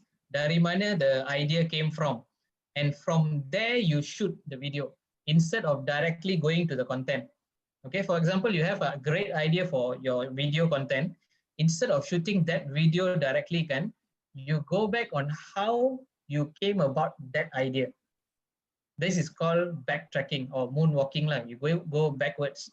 Okay, all right. Like for example, for Fatima, you say you are creating these activity boxes, right? Okay, if I'm not mistaken, your activity boxes are like those things that that have plasticines and then the toy things that people can do with their kids. Is it something like that? No. It's more to a skill activity, like construction, building, more like a 3D puzzle, something like that. Yeah. Okay, so you have different items inside there that are already put together in, is it? No, they have to build it. No, I mean, what I mean is like, okay, for example, right, a puzzle or something like that, I can go and buy separately different items and put it together. Is your product something that is already put together? No. Yeah, already put together in a box. So they have this puzzle and a storyboard. Uh-huh. Yeah. So they have to build based on that. Yes. Okay. All right. So these are the things that you can actually tell your audience about. Okay. You can tell them, okay, how I came about this particular item, or how I came about this particular product, or how I came about to create this video. Okay. Do a backstory to it. Okay. And then the next one, the best option is always go back to your audience. It's not wrong asking them what they want. Okay, because they are your audience, right? They are following you. There is a reason, kan? How many of you have actually asked your audience what content they want? Have you asked them? Why haven't you asked them? Your answer is just there on your page. Why didn't you ask them? I mean, our challenge now is to create content, kan? Orang yang consume our content is right in front of us. Why don't we just ask them instead of sitting here and then we crack our head? Apa yang diorang nak? Instead, we can just go and ask them, kan, what kind of content do you expect from this page? Okay, then when they share, you can actually build content around that. That is a way to get ideas. Okay, because some you say you don't know what, you are already out of idea what to do. So this is some way that you can actually go and get ideas from your audience itself. You can do AMA sessions. AMA actually stands for Ask Me Anything. Okay, you can do a Facebook Live, do a AMA session. So at that time, they can engage with you. They can ask you questions, you can answer, right? You can even ask them about the format. Just now I say video is the way to go. Maybe your audience tak suka video. Your audience are the jenis that like to baca panjang-panjang. They like articles or they like images. Okay, so if your audience are like that, then it's better for you to build a content for that instead of you telling, oh no, video is the best. So I nak buat video juga. But your audience don't like video. If you do video, they are not going to watch. Then at the end of the day, you will be down that nobody is watching your video. Okay, so build contents like that. Number 4, micro contents. Okay, micro contents is like this. This is something maybe I can, this is the advice I would give to T. Okay, T, you mentioned just now that you actually create videos and things like that, right, for your football, and then you say it is quite difficult for you to actually, I mean, it's a lot of work that you need to edit the videos and things like that, correct? Okay, so this is what micro content does is, let's say you have a video which is half an hour long about teaching a particular football skill. Okay, you break that video into pieces. Okay, you break that video into pieces, 1-minute capsules, you post it up online. So you take key highlights from that video. Instead of sharing the entire video directly, you break it down. So now your half an hour video, okay, which is one video, when you break it down, it could become 10 or 15 videos separately. So instead of having one content, now you have 15 contents. You understand? So when you share those 15 things at different platforms, you can actually create the, how to say, the hype leading towards the main content, which is your video. And your main content could be hosted in YouTube, the full form, because in YouTube, people want to see full form videos. In YouTube, I mean, in Facebook, Instagram, people got no time. They want to swipe. So they want to see short form videos, 30 seconds, 1 minute. So you share your short form in these platforms, you keep your long form in YouTube. Then you tell them, if you want to watch the full video, go to YouTube and watch. Understand. If you don't mind, right, after class or sometime when you're free, can I like discuss with you further on this? Because I actually have difficulty practicing this sort of like breaking down the videos. Difficulties as in technical difficulties or? No. In terms of content, because let's say I am already filming something for 1 hour. Okay. So there's a lot of content to go through to edit. So I edit. I make something that's 3 minutes long for Facebook. Okay. And then how if I split it to 3 different videos, right, for Instagram purposes, it's very non-cohesive and a bit weird, you know, because Facebook already, for the Facebook 3-minute video, I am already highlighting the most interesting parts. Okay. So, you know, if I break it down to further 1 minute, 1 minute, 1 minute, right, it's not gonna make sense. If you don't mind, I show you an example of what I mean later on outside the class. Sure. All right. So with micro contents, right, even to answer your questions, right,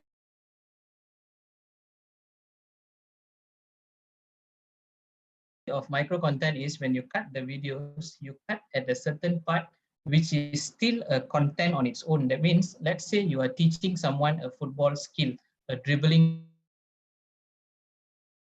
skill, and just zoom into the part. Of course, if your video is 1 hour long, you are not going to be teaching them for 1 hour long. You will have your introduction, you will have your preparation, you will have how to actually start off with the skill and things like that, right? Okay.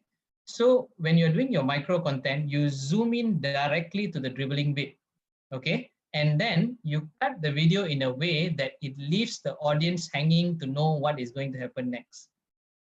Okay, that is the function of micro content. It actually makes people want to watch your long form. It is because people, like you mentioned, you need that cohesiveness, right? So when it's cut short like that, people will be like, okay, what's going to happen? What happened next? Then they will actually watch your long form. Okay, so that is what we are trying to achieve with micro contents. Okay, and micro contents work very well in social platforms like Facebook, Instagram, and TikTok. Okay, because if you go to all these 3, those are micro contents. You don't need to go far. Even you yourself, when you go to these platforms, you like to watch short videos. Okay, when you're on YouTube, then you're okay to watch long form videos. Okay, all right. So next one is just a question on micro. Yes. Do you mean that, for example, if we have a full content video and then we break 5 micro content, do we just post one of it or just or all of 5? One of it. One of it only. So as a teaser, is it? Yes. So you do the same effect like a teaser. So you post it. Maybe you post one on Monday, one on Wednesday, one on Friday, and one on Sunday. I see. Yeah. But it has to be in order, is it? So it makes sense. It is up to you, and also it is up to how the content is structured. Because if your full content structure is actually a time progression, then you want to do that. But if your content is like, if you're teaching someone something, okay, let's say you are giving someone 6 tips to write good copywriting, for example. So it can be in any order. So your content can be broken down into tip number 1, and then your second day you post tip number 4, and then your third day you post tip number 2. Doesn't matter because it's still all tips. Kan? Unless your content is something that memang kena go in an order. Yeah. Yeah. Okay. Thank you. Yeah. Any other questions? Okay. Let me move on to the next one. Influencer marketing. Okay. I think, okay, how many of you all here are doing influencer marketing? Yes, no. Maybe in the comments you can mention yes, no. How many of you are doing influencer marketing? Okay, no. Everybody no. No. Oh, okay. Most of y'all is no. Okay. Yes, I'm doing freelance marketing. Okay, we have one yes. Who was that? Sorry, I Nadia. Nadia, is it? Yeah. Okay, you are doing influencer marketing. Those who said no, right? Why you are not doing? Can I know why? You can just type it out at the chat. Expensive.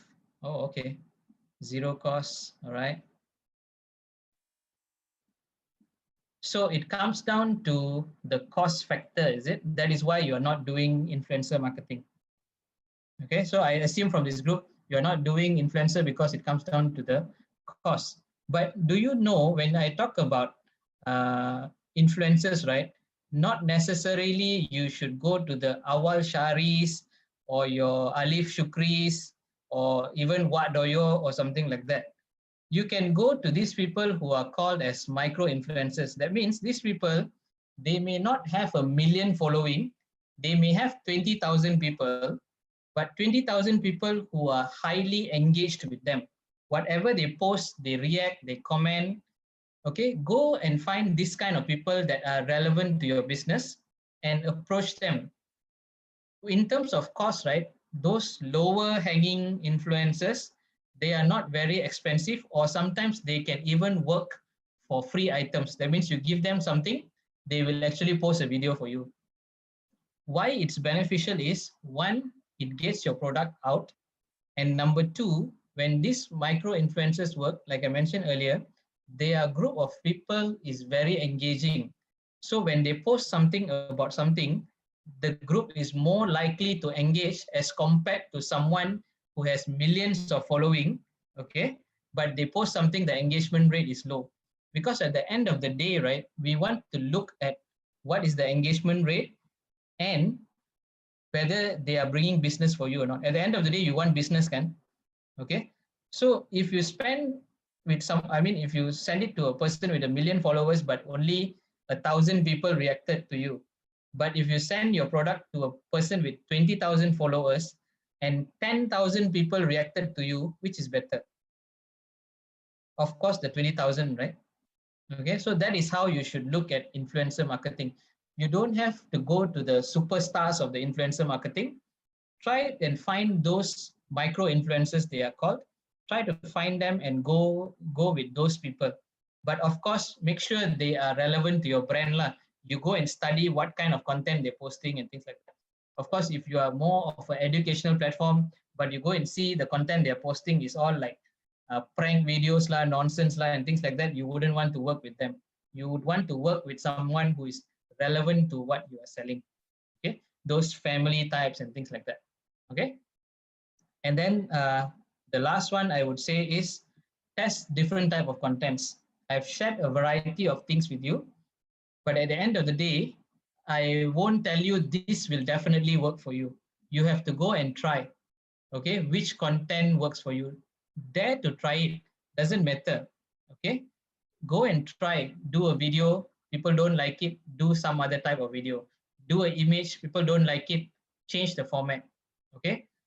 Trial and error. Social media, one thing about social media, even for running advertisements, it is about trial and error. You won't get it in the first go that you will kick and run very fast, okay? So you have to do trial and errors. Even in the Facebook ads, you can see there is actually an option called split testing. Even Facebook themselves is recommending for you to do split testing. That means you test different types of creatives, you test different types of copywriting and things like that, okay? All right, any questions on creating effective content before I move to the next bit? The next bit, I'll be introducing you to a tool, but I'm not sure. I think later you just let me know whether most of you are aware of this tool or not. Okay, so any questions before I move on?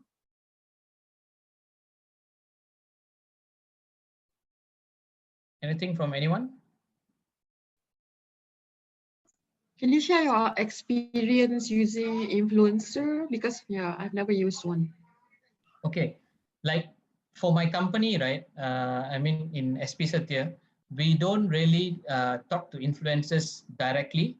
We actually go through agencies that manage influencers. So I can't really give you an accurate representation because we go through agencies, and then when we approach influencers, of course, they will have to have a certain level of influence in the society. We do micro influencers. Don't get me wrong, I don't go for the high-end ones alone. We do micro influencers because micro influencers, like I mentioned, they have quality audience. Because when you are selling property, right, property is a big scale item. It's a big budget item. People won't just go out one day and then say, oh, I want to buy a house and go and buy. No, it's a long-term thing and it's a high cost thing. So when we engage with influencers, we see whether the influencers bring value to us, whereby they are grouped, because when we engage agency, they will actually give us a statistics on their engagement rate, what is the demographic of their followers. So based on that only we will work with them. So if their demographic is a certain group of people with certain affordability, then we say, okay, we'll work with you. Otherwise, no, because it doesn't represent our brand. So it goes back to our brand. But if you want to work with influencers, not necessarily you have to approach an agency, because of course agency will have their cut and their commissions. You can directly talk to them, find an Instagram, directly DM them, tell them that I'm having this. You make sure you give them your offer lah, what you're offering them. You can tell them, okay, I'm giving you this. Are you okay to collaborate with me? Can you just put up a post for me?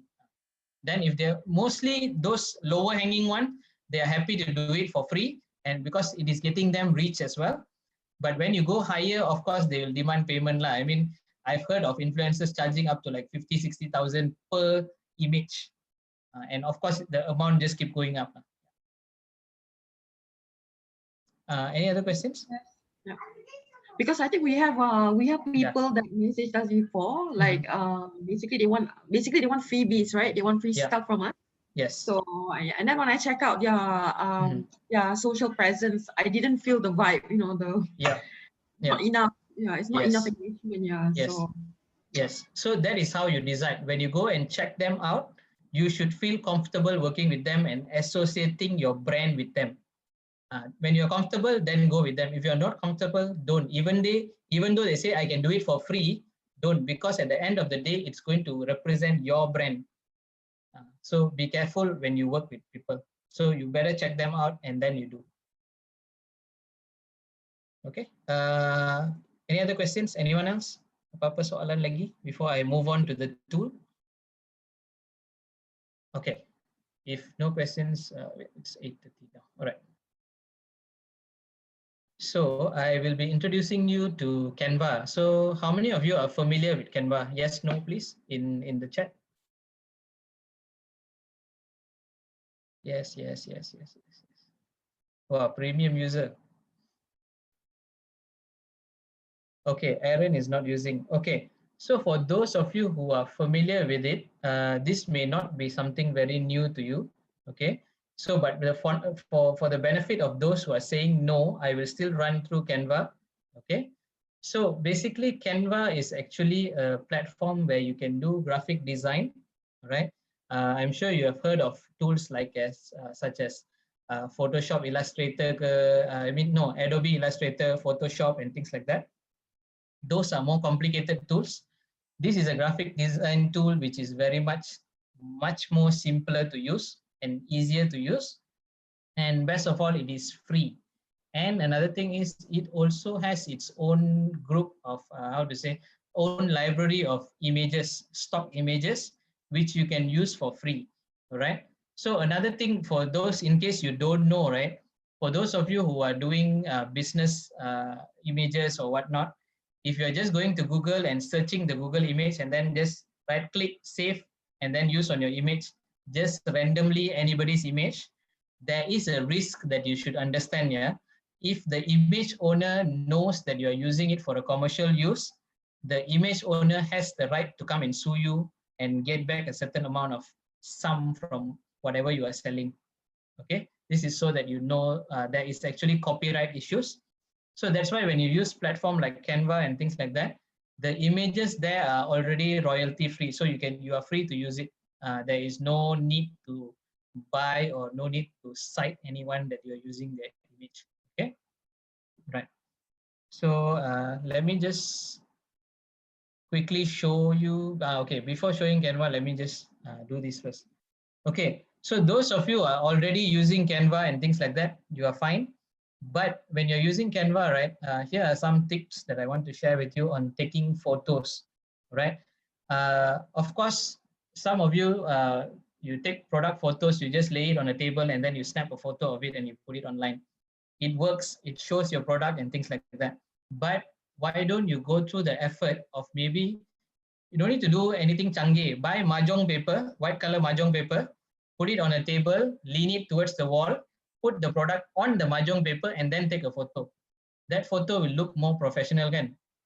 Everything clean background and things like that. So when you take a photo, you try to blend it in with the lifestyle. Okay, this image here with this girl sitting here, right? What do you think the advertisement is about? What is this advertisement about? Wait. Let me get the mouse. Okay, this advertisement. Headphone, some more. Coffee, headphone, cafe. Lagi? What is the advertisement about? We got 2, headphone or headphone 3, cafe 2. Lagi? Anyone else? What do you think the advertisement is about?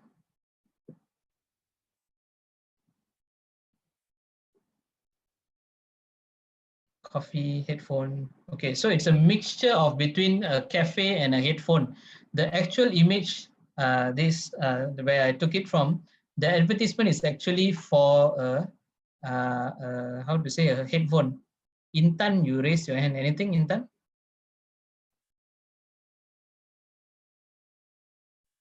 Intan, anything you want to mention?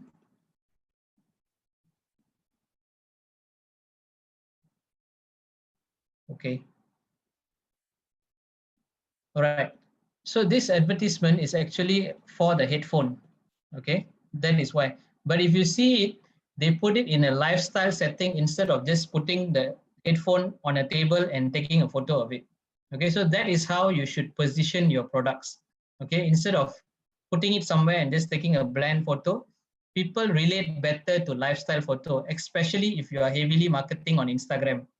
Okay, on Instagram, people want to see lifestyle. Okay, so you position it somewhere, you put it with other props, and then you take a photo.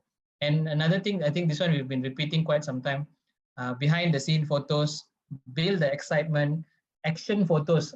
I think I ran a session, I think last month, when I asked the group of students there, I asked them, what will actually make you watch a particular video? I got a very interesting answer whereby she said, when somebody, I tengok dekat thumbnail tu kan, somebody tengah ayun tangan macam ni, nak tumbuk somebody. So that kind of videos I will go and watch. Okay, even us, right? Even if there's an accident video and then you see a car is like going to crash, then we go and click play because we want to know what happened again. All right. So these are the things that that actually build the excitement and also the action shots, so to speak. All right. So these are the things that will capture people's attention. So at the end of the day, when you're building content, your first thing will be capture attention, then your message. Okay. And then of course, beauty and elegance, those who are in this particular line, then you can focus on beauty and elegance and things like that. And of course, storyline works as well, because who has been following this guy? What Don't Like That lah, bro? Have you all heard of him? Yeah. Okay, he became very famous during the MCO and CMCO time. Okay, he actually does comics based on what is happening in Malaysia with regards to the politics, with regards to the COVID situation. And also, if you notice in his comic, if you look closely dekat benda-benda kecil dekat belakang, it will also refer to something that is happening around the world. Okay, so it is something that it's a Dragon Ball vibe kind of a thing, right? So that is a storyline because people follow him, and then he end up boleh buat one comic book and people buy the comic book also. Okay, right. So this is some things that you can think on. All right. Next, again about photos, background, keep it minimal. All right. If possible, keep a simple plain background so that your whatever you are trying to highlight will be highlighted. Okay, and then use props. I mentioned just now in the previous image. This iPad, the coffee, these notebooks are all props. They are selling only the headphone. The rest of the things are all props. Okay. And then your lighting. This image here of these two guys. Okay. Two different type of lighting. So it enhances different things in that guy, in the features of the guy. Okay. And then rule of third. I think this one, semua orang yang ambil gambar, you know the rule of third. When you take your phone, right? Ada grid, isn't it? Okay. That grid, you have to put your subject, that means your whatever you want to capture, you have to put it at the cross, that T thing, you have to put it there. That is rule of third. That means dulu kita ambil gambar, berdiri tengah-tengah, center frame, then kita ambil. but actually the better thing to get attention is a slightly off frame. Then it gets better attention. Okay. Okay. So now let's look at Canva. Let me go through for those who are not familiar with Canva.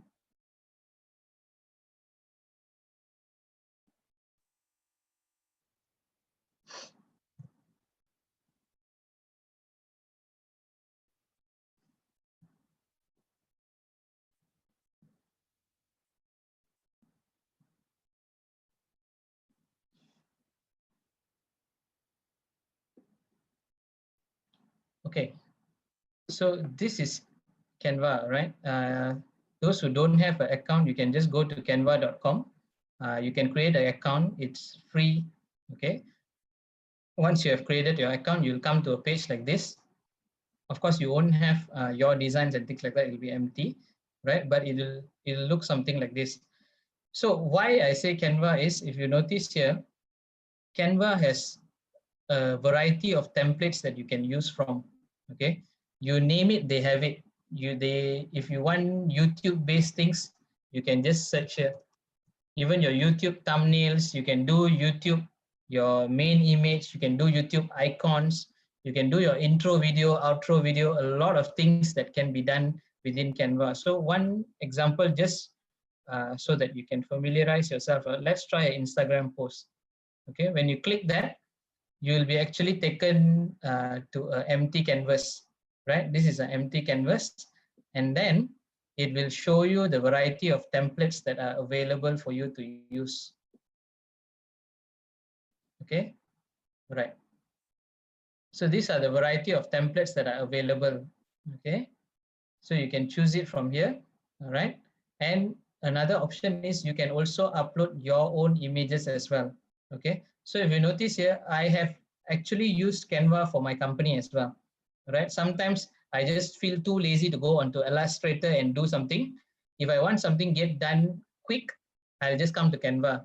Though I have access to Illustrator and Photoshop, I rather use Canva because it's faster.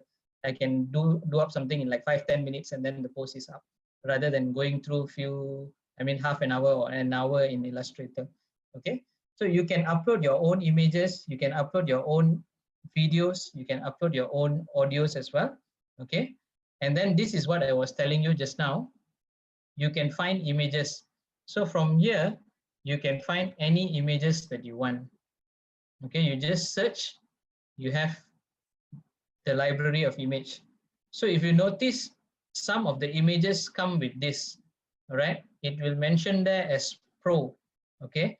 This means either you upgrade to a Pro account, okay, which means you pay a monthly fee, all right? Or what you can do is, if you say, no, I don't want a Pro account, you can also use this image and then just pay $1 USD for that one particular post. When you are downloading the post, you can actually pay and get the rights to that image. Just a one-time use kind of a thing, and you can do that as well. Okay, wait, I see someone asked, can we edit video in? Yes, this is what I wanted to tell also, okay? Canva has been growing a lot through the years. I've been using Canva, I think, since they introduced.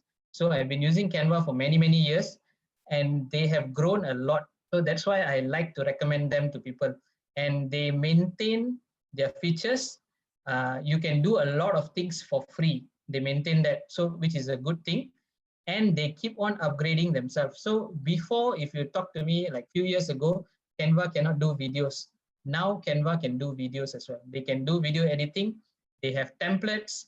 You can add in music and anything. So this is what I was mentioning to you yesterday. I know the frustration of using Premiere Pro and editing videos. Okay, so if you want a quick win, you want to do short social videos, you should try Canva and see, instead of doing it on Premiere Pro. Okay, so again, let me just continue here. Okay, you have your photos, you have your elements. Okay, you can choose whatever element you want. Okay, elements are basically like icons, stickers, shapes, these frames. Let's just try something. Okay.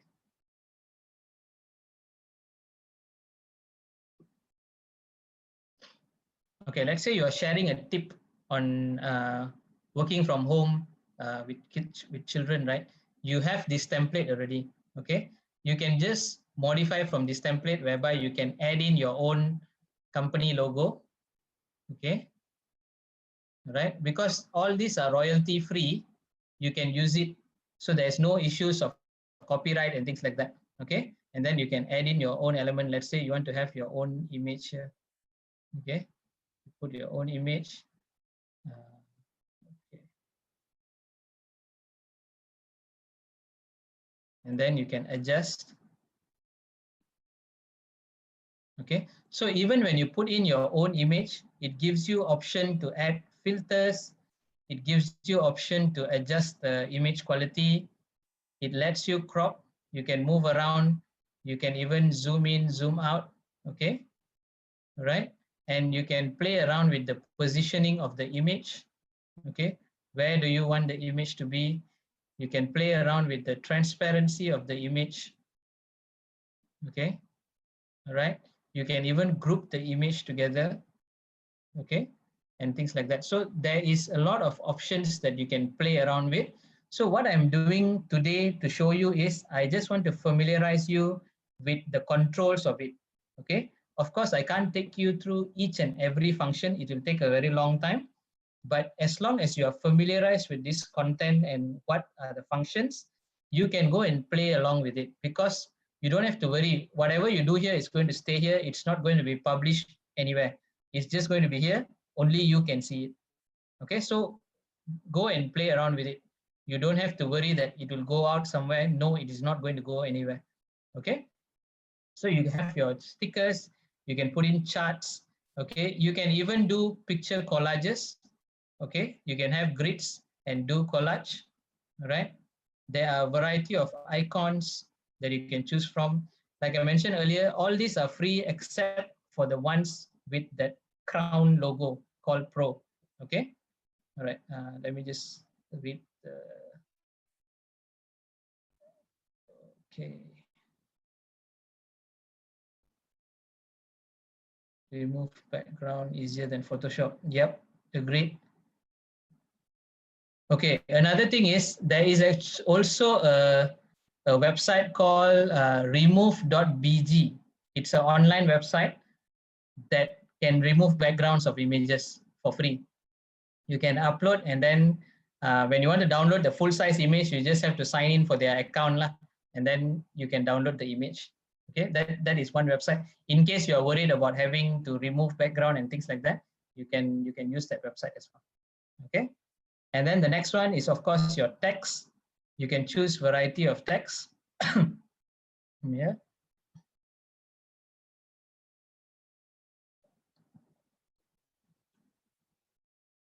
Okay. So you have variety of text. You can choose your text font size. You can change the colors. You can even change the effects. All right. There's variety of effects that you can play around with. Okay. Right, that is for your text. You can just scroll down, and then there is just plenty of text. So there's plenty of things for you to go through and create your content. But one thing to remember is when you are doing your content, right, try to stay within your certain style. Don't do too many styles of content. That means one day you are doing like thick border kind of a thing, try to maintain that. And then don't one day do thick border, another day do no border, and then another do photo grid. So your content is not how to say cohesive. It's not nampak sama je. It looks like all over the place. So try to have your own branding. Okay, if in corporate terms they call it as CI. Okay, your corporate image. Okay, when you have a particular corporate image, it will make you look more professional. And people will think that, oh, okay, this person is professional and this person knows what the person is doing. Okay. And then next, music. Music is more relevant when you are doing videos and things like that. So, okay. So here is a video from Canva. Okay. So you can actually search for existing videos, right? Any stock images or whatnot, or you can even use the videos on top of your templates.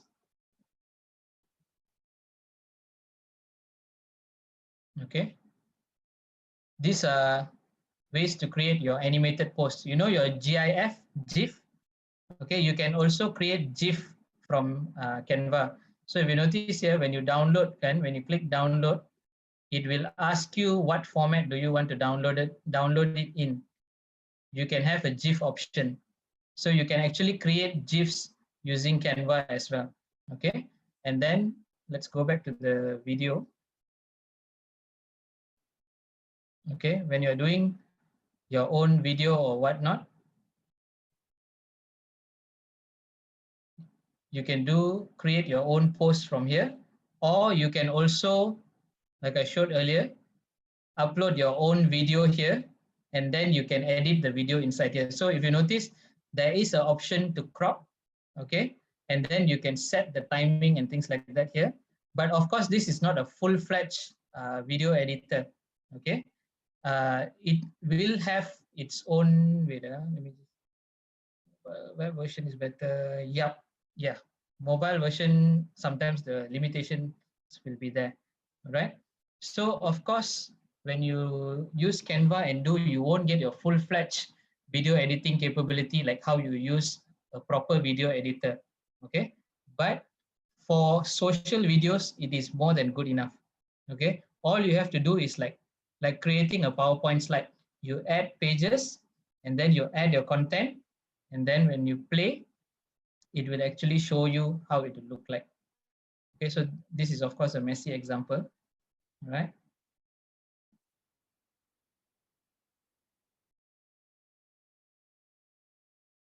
Okay, and when you download them, like I mentioned earlier, you can download them in MP4 format, which is a normal video format, or you can even download it in a GIF format. Okay, so if you're going to post up a GIF, then you can download it in a GIF format.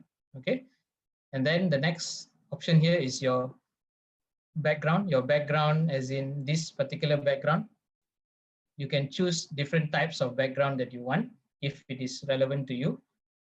You are free to use this kind of options as well. You can, when you go to a particular image, right?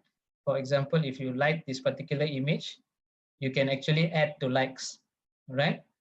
And then for the free version, it doesn't really allow you to connect with your social media, because if you notice here, from here, you can actually sometimes, for images and things like that, you can directly do posting, okay? But for the free account, you can't do those, and you need a paid account. But doesn't matter, you can always just download the content and upload it yourself, okay? So that's why even with the free account, there's actually a lot that you can do with Canva, and a lot that you can actually explore. I want to download different sizes for different. Okay, you mean you want to resize them, is it? Is that what you meant, Diana? Yes, what I meant is, yeah, I wanted to resize them, because sometimes if you use your like Instagram, and then if you put it on Facebook, it's not right. So okay, Canva let us resize it lah. Yeah. Okay, all right. Yeah, so from your content directly, if you want to resize, you can actually go pro. Or what you can do is you can actually just come up with a different size of the same content. Your content is already made, right? So you can actually choose a different size, different template, and then just build back the same thing. So you have your different sizes there as well. So this is for those who want a quick win solution. Of course, you can go for pro, and then you can use your resize function. But if you feel that, no, I'm not ready to go paying yet, you can actually just go back to your home page, right? And you just choose a different size. So if you notice here, whenever you hover your mouse over it, it will show you the size. So the best part of this is the sizes here are already, how to say, optimized for the platform that you're going to post on.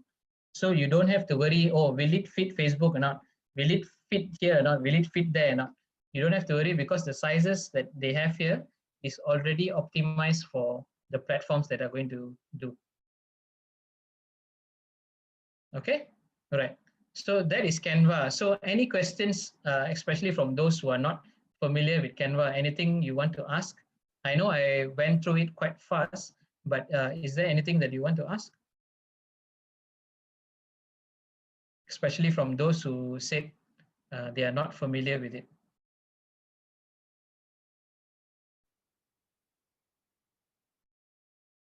Okay. Hope after this you can go and actually try out Canva. Okay, they are not paying me or anything, right? I just advocate it because I use it. Okay, this is not something that I'm just advocating to you. As you can see, this is actually my personal account. So I use it heavily. I use it for my work. I use it for my clients. So that's why I'm recommending it to you lah. Okay. Yeah, you are right, Jen. You have to play around. It is quite easy to play around. That's the best part about this, right? So when you go in and play around, it is something like when you're doing a PowerPoint slide, you have all your controls and things like that. It is something like when you create a PowerPoint slide. You can even do PowerPoint here. They also have option to do PowerPoint presentations. So you can actually do a presentation here as well and download it. And you can download it as a slide or you can download it as a video. They even have options for that as well. Okay. All right. So go ahead, give it a try. If there's any doubts, you can reach out to me as well. Okay. All right. So with that, if there's no, is there any questions before I move on to the next thing? No questions. All right. Okay. Okay. So the next one, right? In case you feel that, no, I still require a proper video editor, right? I don't want to use Canva. Sorry, wrong screen.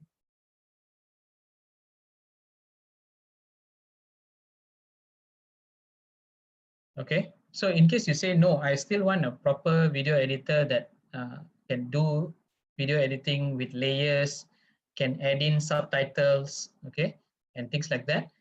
This is another tool that I will introduce you to. It is called Cupwing. Another one other than Cupwing is, it is called Headliner. Let me just put it on the chat.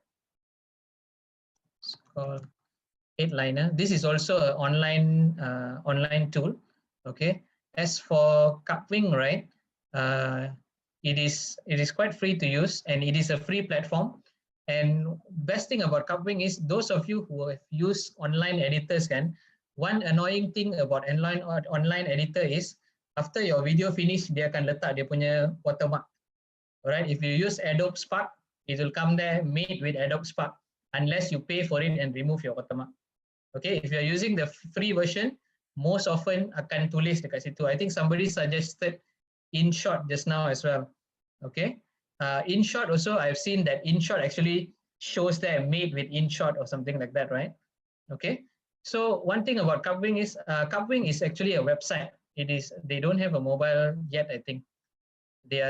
Because they are fairly new. They just came up sometime last year, if I'm not mistaken. So they are fairly new. I think maybe that's why they're giving it for free lah, right? And then the other things that you can do, one of the limitations of Cupwing will be the file limit. So for T, if you are uploading a 1 hour video, I think this will be too little for you, okay?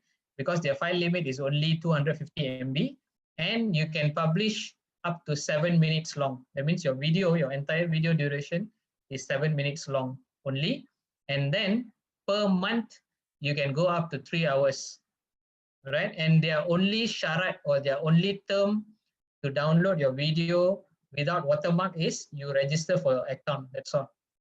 Once you have an account, you can actually use it for free.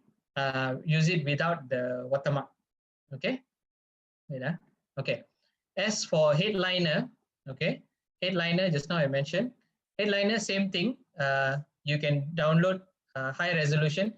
Another thing about Cupwing is you can download high resolution video. Other websites, they will give you free, they will give you no watermark, but they limit your resolution to 360p or 480p. For Cupwing and Headliner, you can download your full HD, which is 1080. Okay, so you can actually get a full resolution video from these online editors, and it is free and it is without the watermark. Okay, so let me just quickly show you Cupwing.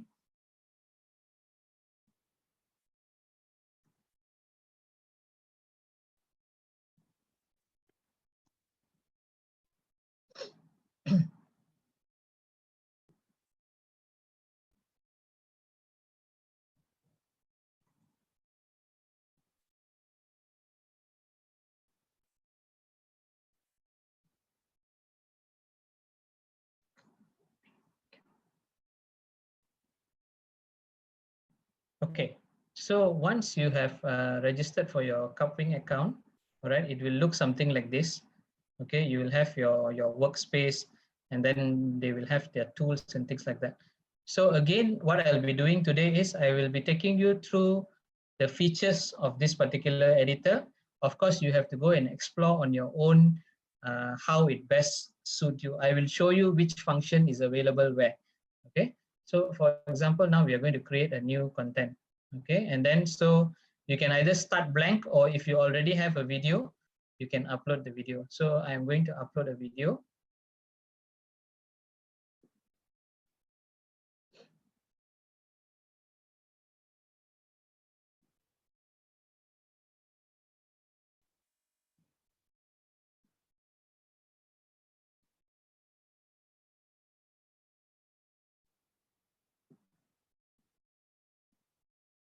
Okay, so this is the video that I have. All right, so let's say I want to add in text, and then I want to add in some audio, and then I want to use some elements in this particular video, right? So you have to, this one is normal, it's just uploading. So first of all, these items on top here, these are your controls. So text is pretty straightforward. This is where you add in your text. So this is your normal text editor. So you can so this is where you put in your how to say, your text and things like that, right? And then again, you have your selection of options. You have your font, you have your size, bold, italic, your text color, how you want it to be, right?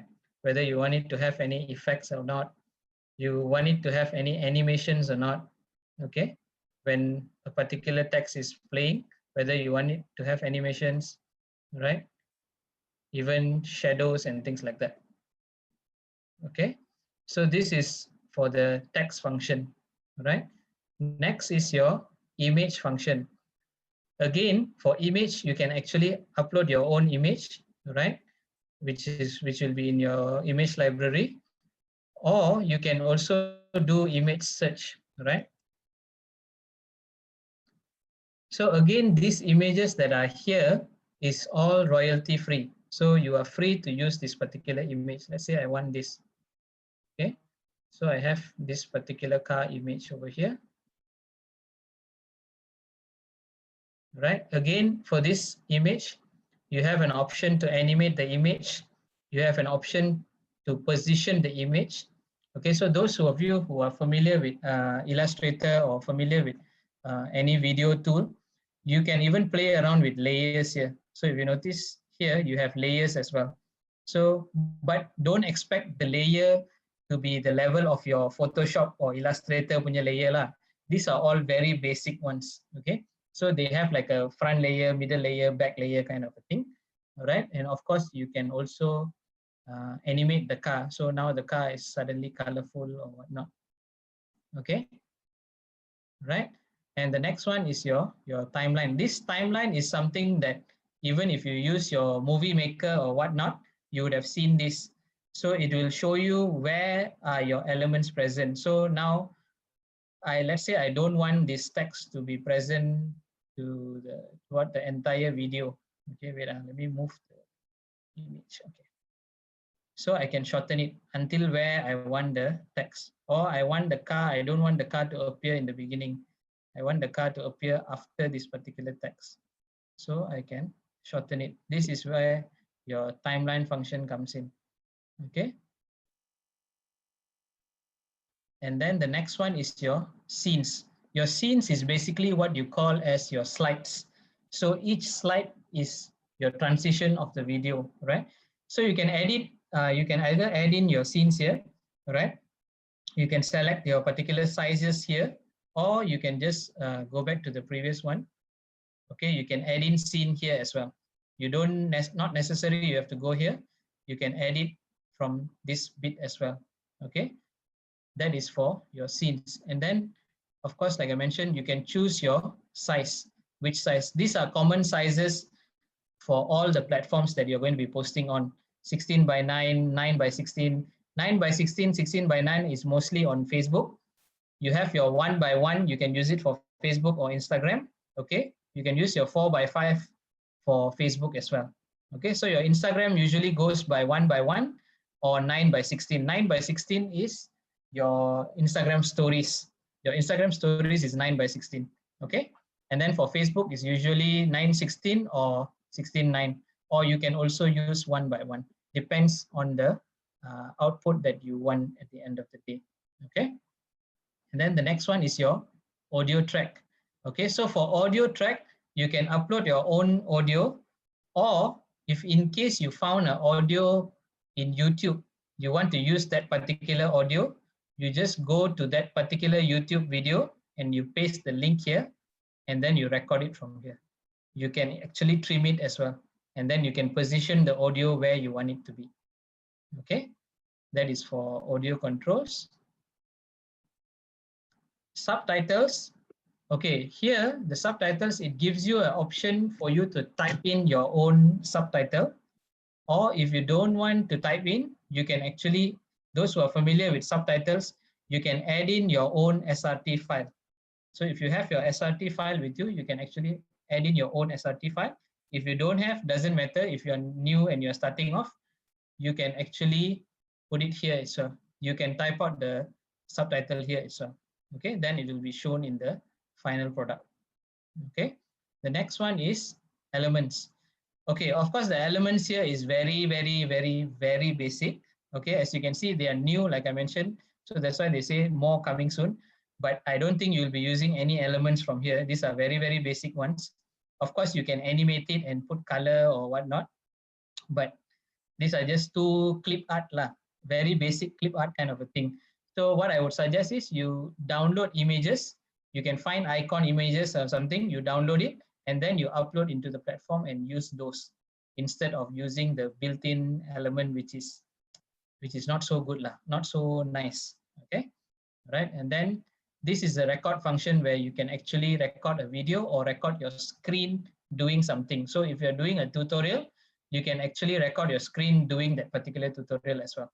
Okay, you have that options as well. So once you're done with this, let me go back to my workspace. I do a shortcut. Oh, okay, all right. This is something that I need to highlight to you, okay?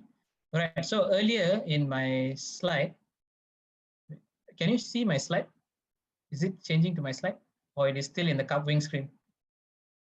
Cupwing screen again, okay, let me stop.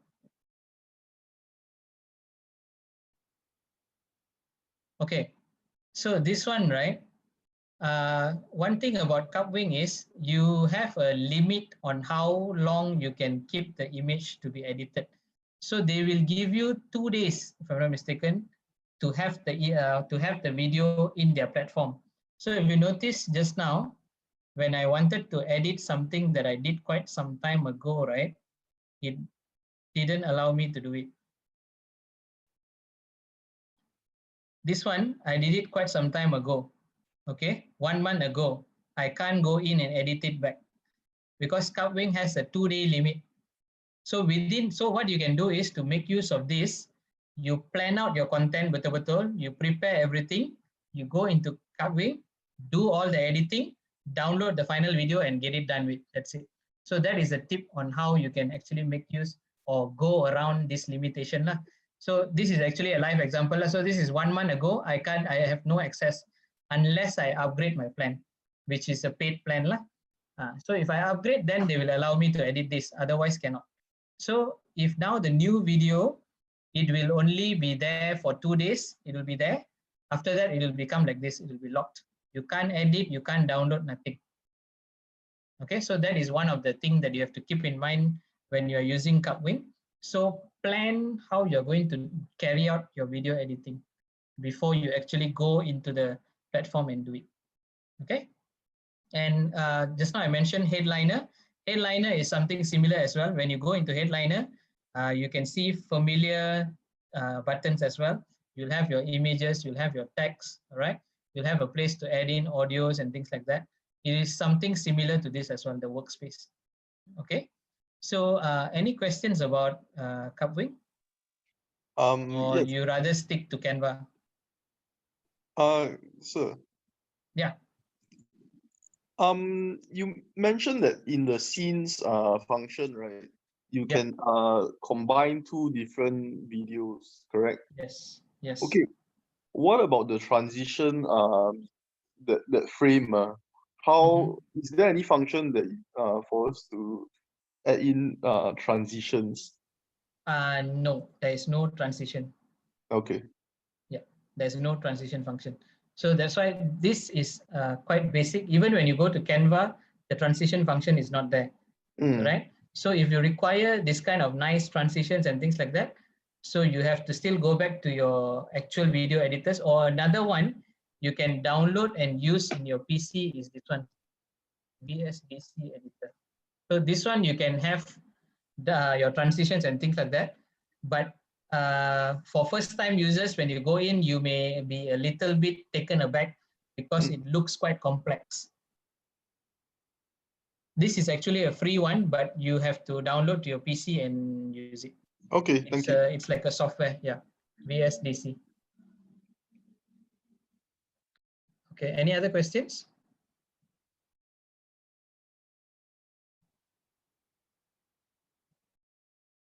Anyone else? Any questions? Do you understand or you don't understand? Or do you find it too complicated? I think it's okay. What you taught us, Satish, I think was okay. Good. Yeah. Okay. All right. All right. With that, then let me just add an idea though? Can I add an idea? Sure. Recently, I saw videos, right? Videos on YouTube where people actually hire people on Fiverr, to do the videos for them. And then I was like, so thinking back, you know, like let's say if we have, you know, sometimes we short videos, right? For example, if we have like Ben, you have like people playing football, for example, soccer, right? Kids. So you have these snapshots of videos that you want to use for your promotional content or whatever, and then you just tell them what you want, and then you can hire people for about $20, even $5, you know, starting from $5, I think. And they can get professional done videos, so it was crazy. I think I plan to use that service. Yeah, thanks. I actually know about it also.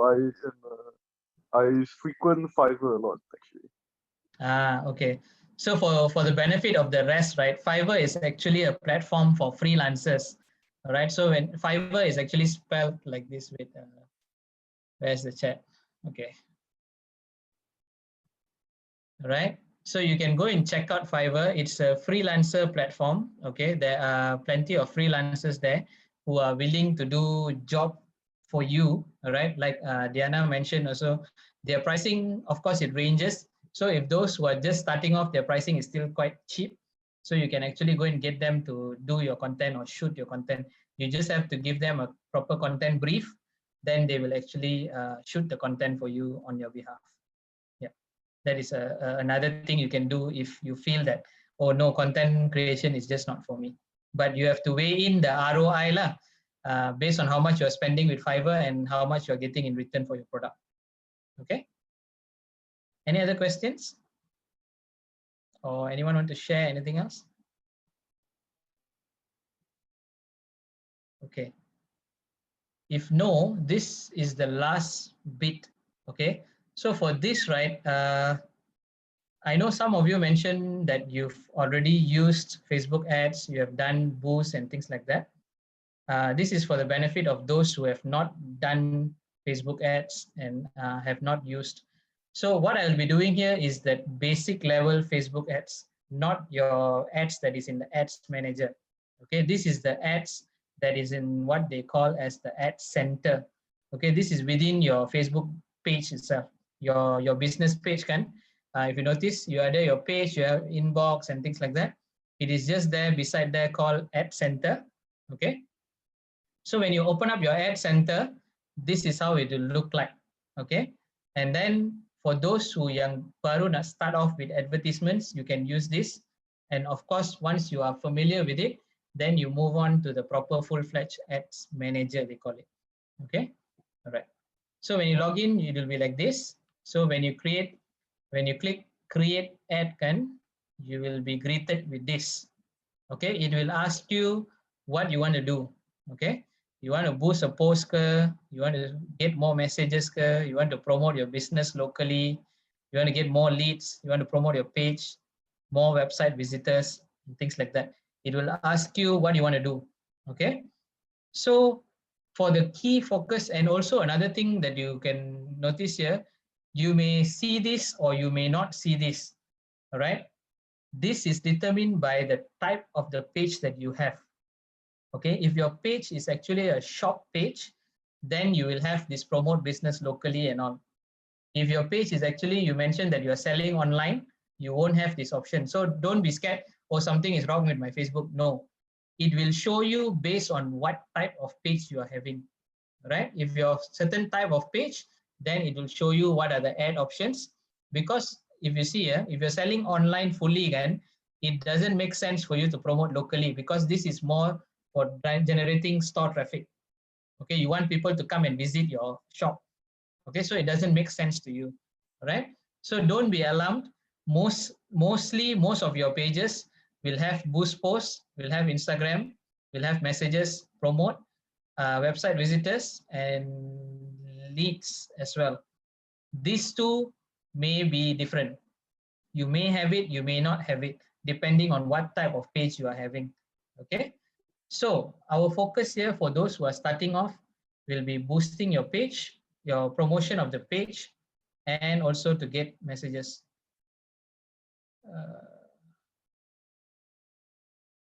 Okay, all right. So yesterday someone did ask also, how do I grow my page followers? Okay, I only have like a few hundred people. I want to have like 1,000 over people. So this is where you run your promote your page ad. Okay, but when you're running this type of ad, later on I'll show you in the targeting, you have to be very careful in the targeting, how you target. Or not, your page will be filled with Vietnamese and Indonesians and Bangladeshis, which you don't want, because they're not going to buy your product, they're not going to engage with your post, they're not going to do anything. They just like, and you will have the like number, you will have like 10,000 likes, but when you put up a post, you only have 2 likes in your post, which is what you don't want. Okay, that you don't need to have 10,000 people, but only 2 people engaging with what you are sharing. That is not right. It is better to have 500 people and 400 people actually engage with your post. That is a high engagement rate. From just now, I told you, right? The engagement rate counts, not the number of people. Okay, the numbers is what terms that we marketers use as vanity metrics. Vanity means they nampak cantik, right? But it doesn't bring any value. Okay, at the end of the day, kita nak value, bukan vanity. Okay, all right. So what this boost, promote, and get messages will bring is, of course, promote page will bring you page likes. When you boost a post, you can get comments, you can get shares, you can get reactions, and of course, get messages. You'll get messages in your messenger lah, right? So when, let's say you already choose a particular thing, let's say you choose boost a post lah.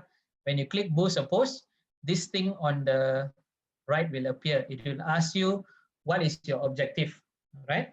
It will ask you, you nak people to connect with you through messages, or you nak people to just engage with your post. You nak mereka comment, you want them to like your post, or you want them to leave a reaction. It will ask you, or nowadays Facebook already pandai also, it will say, let me determine for you what is best for you. You can either choose that. But the best thing is, of course, you determine what you want. You want people engage, or you want people to actually message you. And then the next. Okay, once you've chosen that, you will come to this. Okay, so this is the most important part when you are doing targeting. Okay, benda ni yang akan determine whether your ad is successful or not successful. Okay, this is one of the factor, right? Of course, the first factor is your content, right? Let's say now your content is good already, okay? But now you want to do your advertisement and you want to target, okay? So first, it will ask you to create an audience name. Why it asks you to create an audience name is so that setiap kali when you go and run ads, you don't need to key in the same thing again. When you already have an audience name, you can save it. Later on, you just click, okay, I nak target diorang, send. So how we do audience segregation is usually by interest or by location or by the age group. Okay, this is how we segregate the audience, right? So you put in your audience name. Let's say this audience is people who are living in Shah Alam who like luxury cars and age until 65. Okay, so this is your audience name. And then you choose your gender. You can choose all or male and female, you can choose, up to you. And then the age. So if you notice here again, benda ni is the one that I asked you to do in your customer persona. Okay, why I asked you, it is easier for you because you already know what is your target group punya age, what is your target group punya gender, and what is your target group punya location, what is the target group punya interest. You already know all this from your persona, right? So it makes things easier for you. That's why I asked you to do. Next, you choose your location. Of course, the wider you go, the more diluted it becomes. And the more diluted it becomes, if you want to reach everybody, the more money you have to spend. So it is good if you keep your audience not very wide, you keep it to a certain limit, say 500 to 1 million or 2 million. All right, like if you see here, Malaysia, it shows the entire population, you know, 25 entire people who are using Facebook in Malaysia. This is 25 million. Okay, our population is around 32, 33 million, I think. Okay, so this is 25 million people. If you want to reach all 25 million people, you will be spending a bomb for your advertisement. Okay, so what you can do is you limit to a particular locality. You can even pin drop. If let's say you want to focus on your taman sahaja pun boleh. This location here, you just, when you click, it will open a map. You just go to the map and then you pin drop sahaja. Okay, you can even do that, right? Then once you're done with your location, then you go to your detailed targeting. Detailed targeting is what you wrote down just now. Where can you find them and what other things that they are interested in, your customers. So you find here, like for example, just now someone mentioned that you're doing events, you want to do weddings. So here, okay, let me just stop this. I will show you a live sample.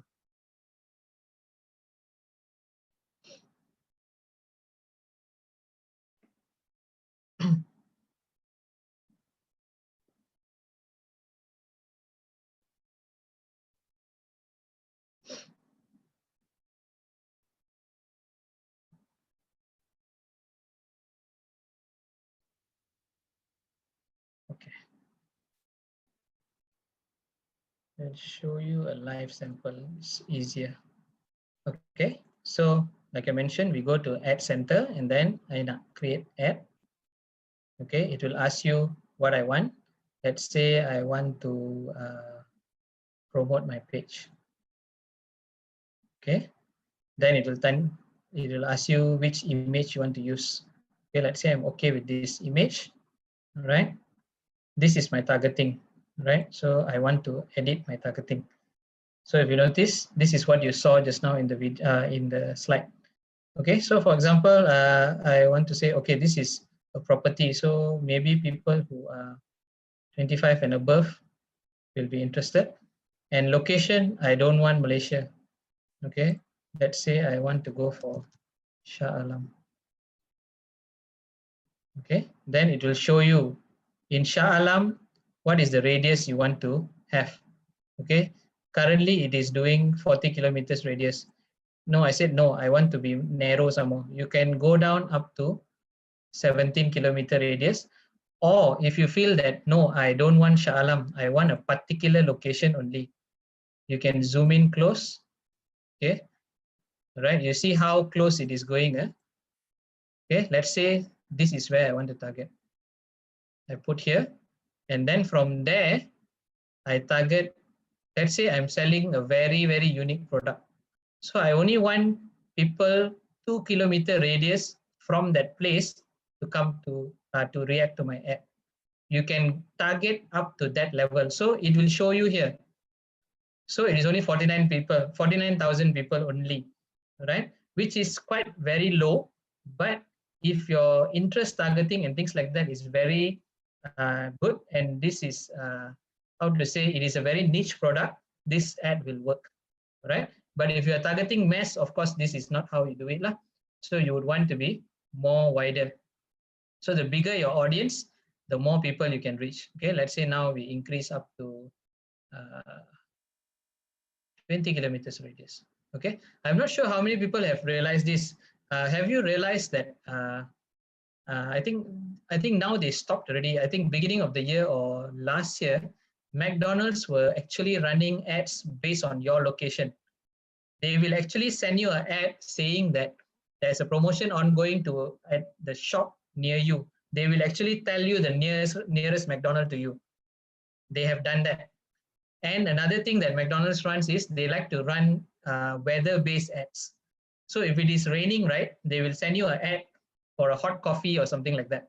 Okay, so that is how detailed these kind of things can go through, and how this thing you can do this. Okay, okay. So let's say we are happy with this, and then we move on to detailed targeting. Okay. So if you notice here, even here they mention if you want advanced targeting, you need to go to Ads Manager. But since now we are just doing basic stuff, let's just focus here. So let's go back to our wedding thing, right? So now we want to target those who recently engaged. So I'm searching here. Do you notice this? Newly engaged. Okay.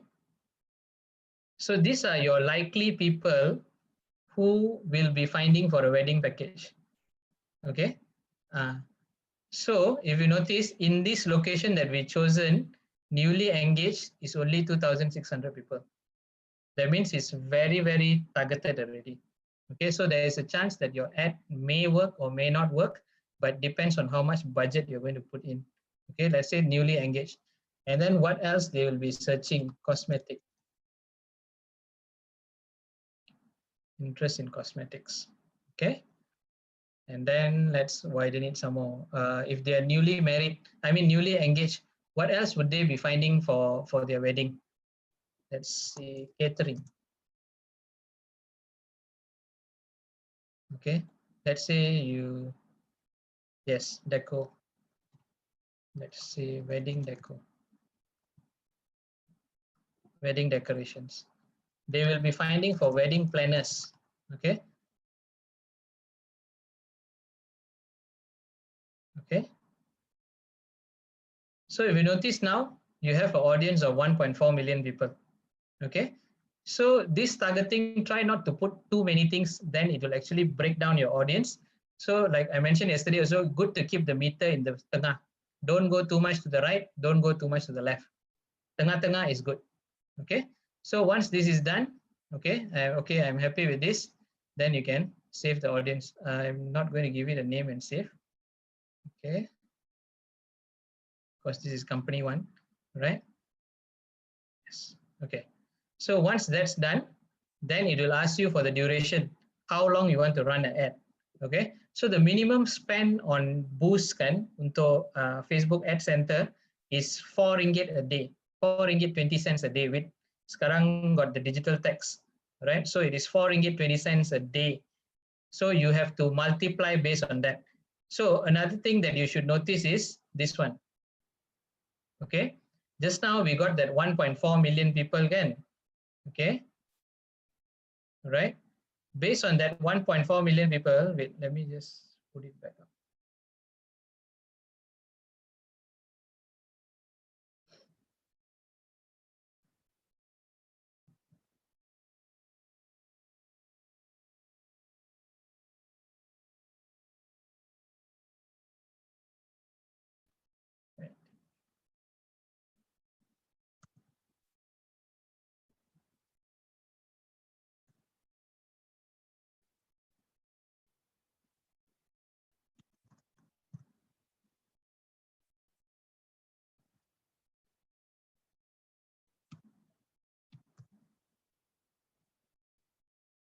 Okay. All right. Okay. So this is where you should pay attention. So let's say I want to run this ad. A good duration to run an ad for it to be properly successful is 7 days. Okay.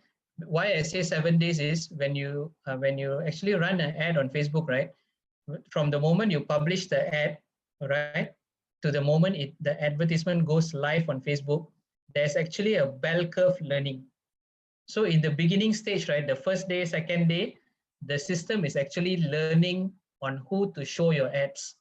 So if you only run your ads for 3 days, for example, the system doesn't have enough time to study your audience, but your ad already ends. So there are chances your ad won't be successful. So if you're running, try to run for 7 days, minimum 7 days, or try to go 5 to 7 days is fine.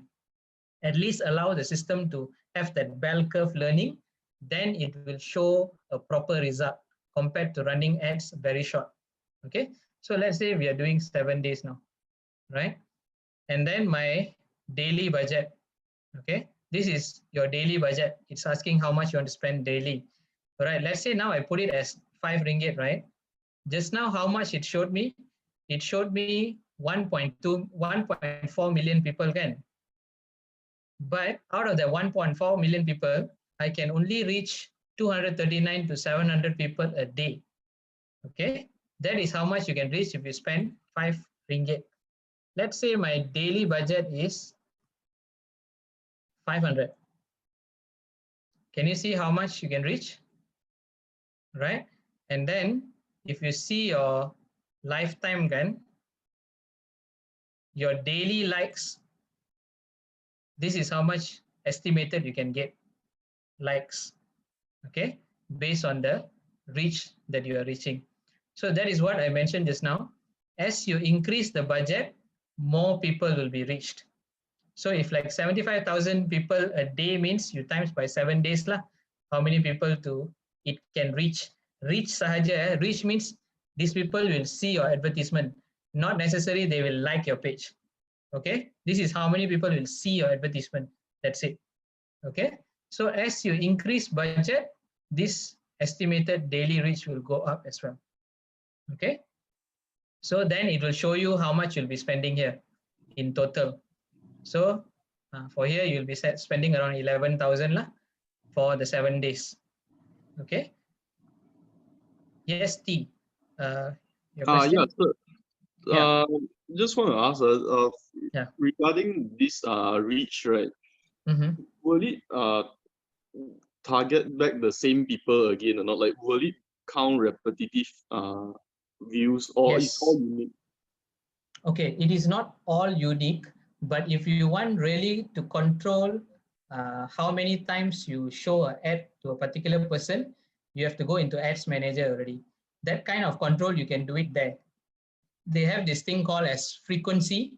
So you can actually determine how many days once you want a particular person to see your ad, or how often you want a person to see your ad. You can determine that in Ads Manager, but here you don't have that level of control. This is very surface level ads. This is not more in-depth ads.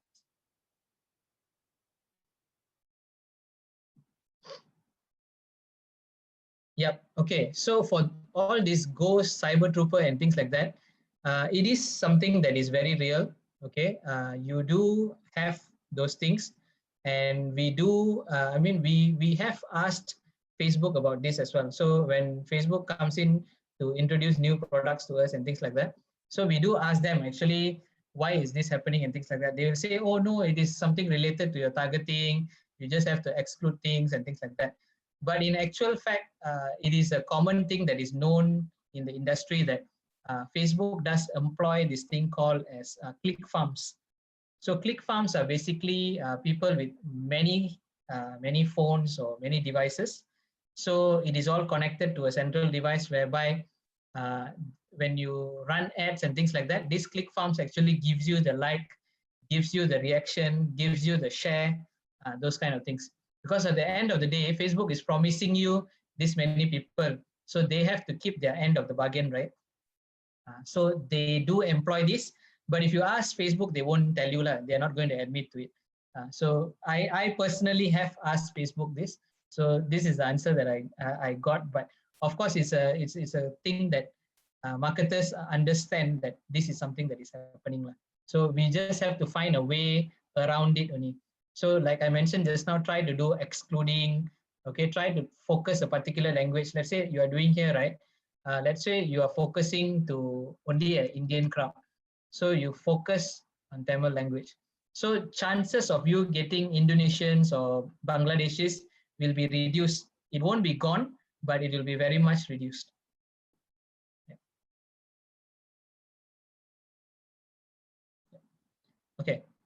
So once you have done that, and of course you can click pay promote now lah. But before that, you can add in your payment method. So nowadays, Facebook even supports online banking as well.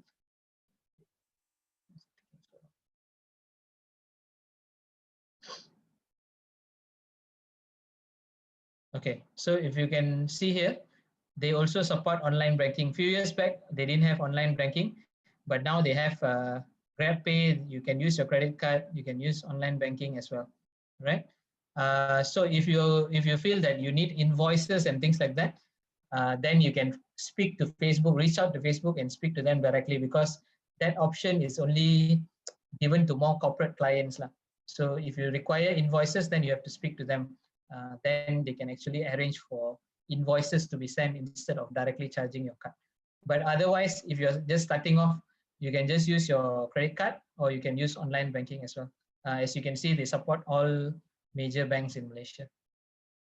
So once you have set this up, and then you just click promote now, they will put your ad in review. Okay, during the review process, they will check your images, they will check your content and things like that, whether it is against their policy or not. If it is cleared, usually it will go live within few minutes. From review to live, probably 10-15 minutes. Unless there is an issue with it, then they will actually notify you. Then you can either request for a manual review, or you can actually correct whatever that they are suggesting to you.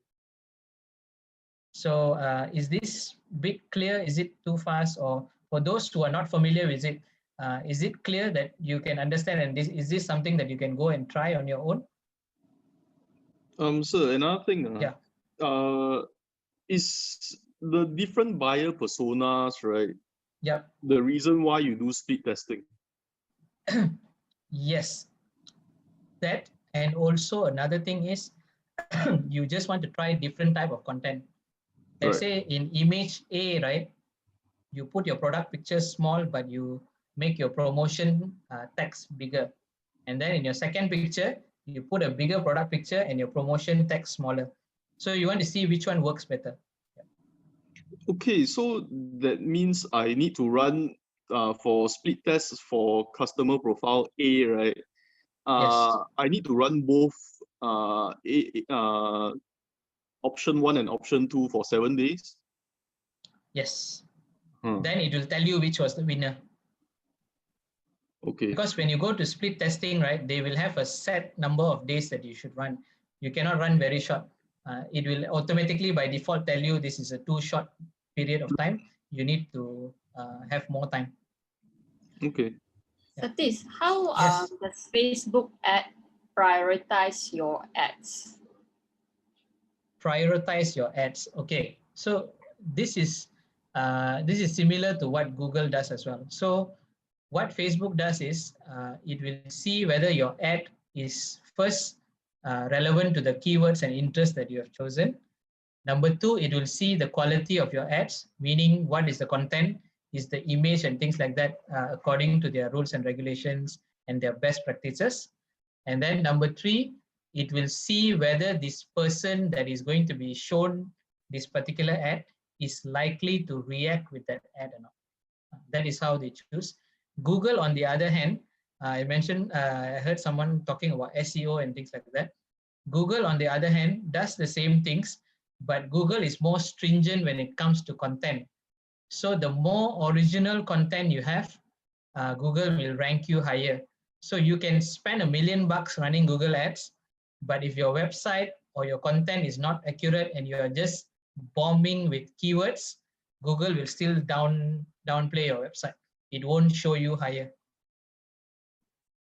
they call it the quality score. Facebook has this thing called the quality score as well. Is it the same with Instagram? Yes, Facebook and Instagram runs from the same platform. So if you're doing it here, you won't see it in Instagram, but if you're using Ad Manager, you can actually see the placement of the ads. It will show you where it is being placed. And you can also choose where you want to place, where you don't want to place as well.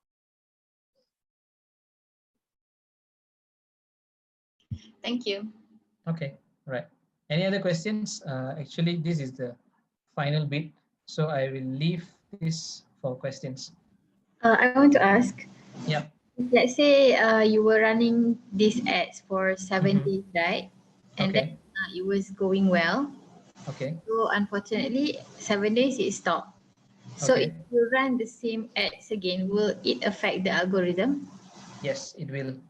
So the best is when you are nearing the end, you extend and you add your budget. When you edit, you have an option to edit and add budget. If we edit something, isn't the ads gonna go in review mode again? Yeah, it will, but you are actually adding on to the existing ad. You did not let the ad end, because the moment the ad ends, then the learning stops.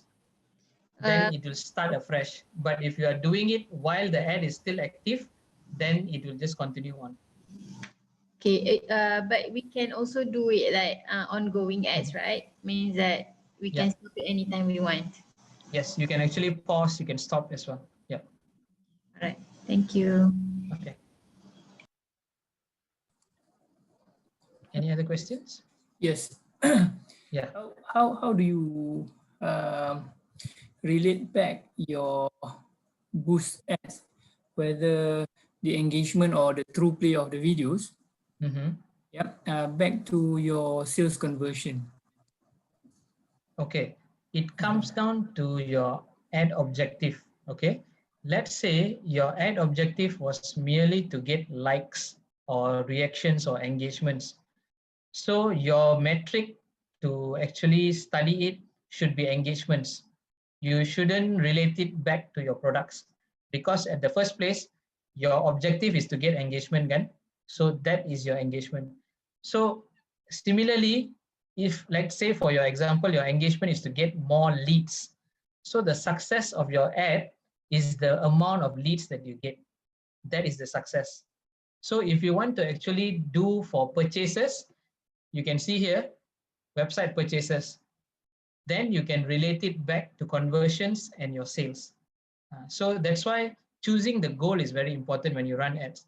That's why sometimes people tend to they may have run an ad for awareness. Okay, that means you just want people to be aware of your brand. But at the end of the day, they will come and say that, oh, I ran this ad, but I didn't get any sales. Then when we look back at their advertisement, their objective for awareness wasn't for conversion, wasn't for leads, wasn't for sales.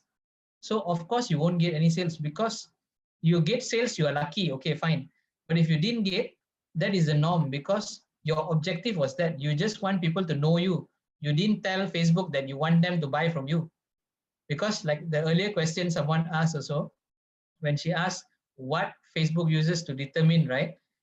So if you are running awareness, it will show to someone who is more likely to react to your ad, not someone who is more likely to buy from you. So this is where it differs. So Satish, do we create Yes. awareness first before we start generating, converting it to sales? Yes, of course, you have to do a brand awareness first. If you're familiar with the marketing funnel, right? So you have your awareness stage, you have your consideration, and thereon. So you follow your marketing funnel. Even in Facebook, that's how you promote it. So you do your awareness, then you do your lead generation, then you do your conversion. Okay. So that means we run different types of ads for funneling purpose. Yes, and also different sets of audiences. You may want to target different sets of audiences as well. Because when you're running a consideration stage, right, assuming you have a website, okay, so and you have a Facebook pixel implemented on your website. So when you're running an ad for consideration, you may want to put in those audiences instead of audiences from your normal Facebook. So because those audiences who have visited your website means they have the consideration or they have the intent. So when you run promotions to them, they are more likely to convert compared to someone who is in the beginning awareness stage. Okay, thank you. Yeah. Okay. Hi, Sati. Yes. Just wondering, if you have a limited budget a month, okay, how would you divide your, like, say you go, what goes into SEO, how much goes into SEO, and how much goes into Facebook ads? And okay, it depends on who you are targeting and where you are targeting. SEO per se, you don't have to spend money on a monthly basis. SEO is just like a one-off thing. You get somebody to audit your website and make sure it is SEO compliant and things like that. And then few months down the road, you can do it again. Okay. But when it comes to running ads, you have to see where you want to run it first of all. Do you want to run at Google? Because just now you mentioned that you are doing a platform for services. So Google will be more, will make sense to you more because people with intent are finding things there compared to on Facebook. You want to find a service, you won't find it on Facebook. You'll find it on Google, right? Yeah. So you might want to put more percentage on Google Ads as compared to Facebook. Okay, all right, thank you. Yeah.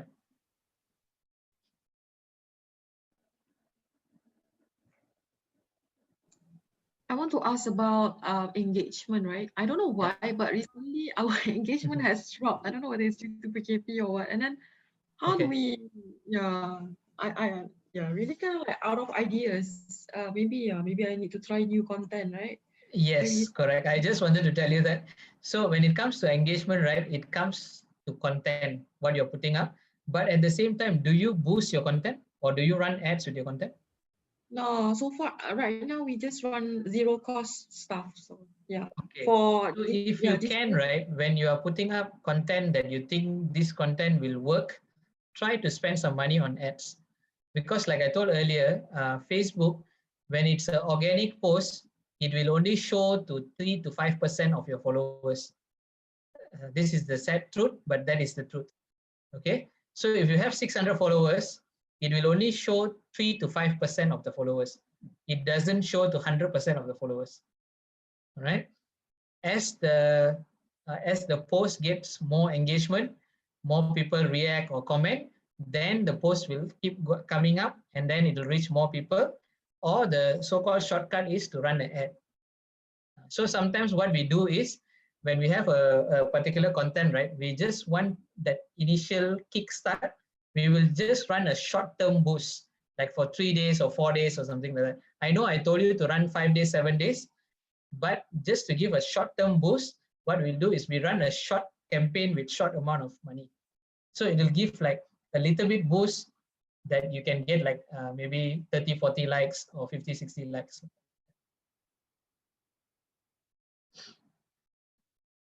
Thank you. Okay. Anyone else? Any questions? Hi. Yep. I just want to ask, I'm not really a tech person.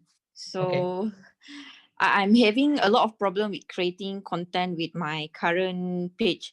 So what I was thinking is I probably, because I'm planning to hire like a person to do like content for me.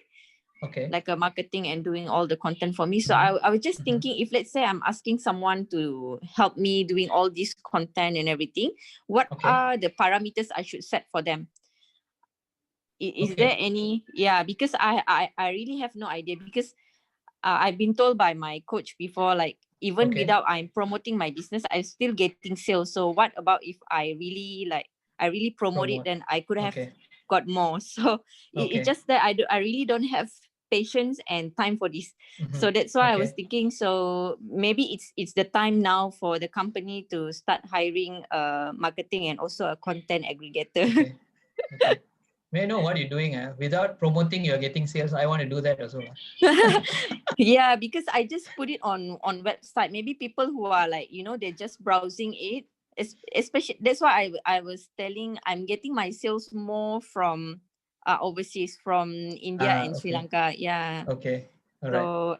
Yeah, and sometimes, you know, like I just Oh, let it's my Hafiza. Sorry, you took off your video, so I didn't know who was yeah, speaking. yeah, it's me, Sorry, it's me. sorry. Okay, okay. Yeah, so yeah. Right, right. Okay, Yeah, I can okay. hire you also, Mrs. Tan, but it's going to be expensive, I think. This one kena PM to P lah. This call has been recorded and monitored. Yeah, because that is what I was planning to do, because Right. I asked my sister to help me before, so Okay. when she started to Right. keep on update my Facebook Mhm. page and everything, of course I Right. will get sales, you know, their Right, engagement right. there and everything. But Okay. when she stopped, now she's busy, so I also have no Mhm. time to keep the page updated. So, you know, the sales Right. is getting slower and slower lah. Okay. So in terms of parameters, right, it comes down to your brand or your product that you are selling. Okay. So I can't dictate to you these are the parameters, but you can tell whoever that you're going to hire, be it on Fiverr or somewhere, you can tell them, I want my content to be like this. That means you set a content direction for them. You tell them, I want, for example, I want content that shoots a product in this particular way, right? Or a content that shows how this particular product is made, or a content that shows testimonials of people using it. So you set that right with them, and then let them do the work. So at least you will have you can preserve your brand or your identity, and then when the content comes out, it doesn't look like entirely somebody else's content, and it will look like the content that is coming from you. Is it common if, let's say, Yeah. I'm giving certain percentage, if let's say I get some sales from the content Okay. that she or he created, then I give Okay. them some commission or percentage from that? Is it a common practice? Okay, it depends on what is your arrangement with that particular person. If you're getting it from Fiverr, right? Fiverr mostly they work based on the work done. That means if they create one video for you, you pay them for that particular video. Okay. But if you are hiring a freelancer from outside the platform, that means it's someone you know or something, then you can negotiate a deal with them that you can tell them that, okay, you create a content for me and I'll give you X amount if the sales go through. But there is a fine line here, because I've been approached for such things as well. The fine line here is because when somebody who is creating the content, right, the work is done. That means the person put in their man hours to do the work for you, right? But if at the end of the day you say, I will only pay you if I get sales, it is not fair for the person who has already put in the work. You understand? So when you want to do that kind of negotiation, maybe you can tell them that I will pay you X amount, but if this particular thing goes on to become successful, I will give you a promotion, or I mean, I will give you a commission. Then that will actually get them to actually promote themselves as well. That is what I'm planning to do. So I just want to get it finalized. Yeah. Okay. Thank you. Okay. Right. Anyone else? Any questions? Yes, it is. Yes. If you link your website to your Facebook, and then you regularly update your Facebook, increase your website SEO. Okay. This is a tricky thing actually. So by linking your website, that means on your website you have your Facebook feed there, is it? Is that what you mean? Okay. So this one, it is merely showing your feed. That's it. It doesn't really affect your SEO, because SEO, the factors is it will look at your website, how friendly, how fast it loads, what is the content of the website, okay? And then how many people are actually referring back to that particular, your website, okay? How much traffic your website is getting, all right? Those are the things that SEO take into account, all right? It is not much of linking Facebook to your website. It doesn't play much of a role there, because it is merely an element in your website that shows you newsfeed, that's all. Okay. Yeah, thank you. Okay. For Satesh, we have a website, right? And then because it's something new to me, because before this we did holiday, and our anchor is actually our Facebook page. But now we are doing our learning platform, a global learning platform. So the anchor is our website. So it's a big transition for me. So basically, right, so we now, the thing about our website is that everybody who wants to use the service or want to check out our Sweat Mentors or Qtip, you're going to have to sign up first, right? So basically, we have this list of people, right? We have their, basically we have their details, we have their phone number, we have their emails. What are we supposed to do next in order to keep engaging with our site member? Okay, so assuming that you have a current, do you track your website traffic? Do you have Google Analytics set up? To be honest, I haven't had time because 4 hours at night I would be here. Okay. Yeah, I haven't. Okay, so that is something that you want to look at. You want to know how is your website traffic doing in the first place. Are people visiting your website? Okay, so if you have a sizable amount of people visiting your website, so when you have set up Google Analytics, right, it can actually tell you which page people are visiting, how long they are spending time in that particular page, and then you can see all this from Google Analytics. From there, what you can do is when you run, if you're going to run advertisements and things like that, you can actually use back that analytics data to target those people, because those people are people who are already familiar with you. Okay, so they are like one level below in the funnel, apart from the awareness stage, they are already the next stage. So these are the people you want to leverage to convert them into sales. So that is something that you should be looking at. And also, if possible, the website, did you build it yourself or someone built it for you? I built it myself. Okay, so there is this free tool called Hotjar, Hotjar. Okay, that is basically what they call as a heat map. What this heat map does is it will show you which part of the website people are engaging the most. Right, so based on that, you can make changes to your website, or you can know that which areas of your website people are interested in. From that particular thing, you can actually find out, and then from there you can go on to either enhance your website. But of course, number one, if you want to go into, generate sales, you have to bring in traffic. So if you are relying on organic traffic, I think what you did just now, you are sharing on groups and things like that. That is good for a start. But if you want to really grow big, you may eventually have to think about running ads.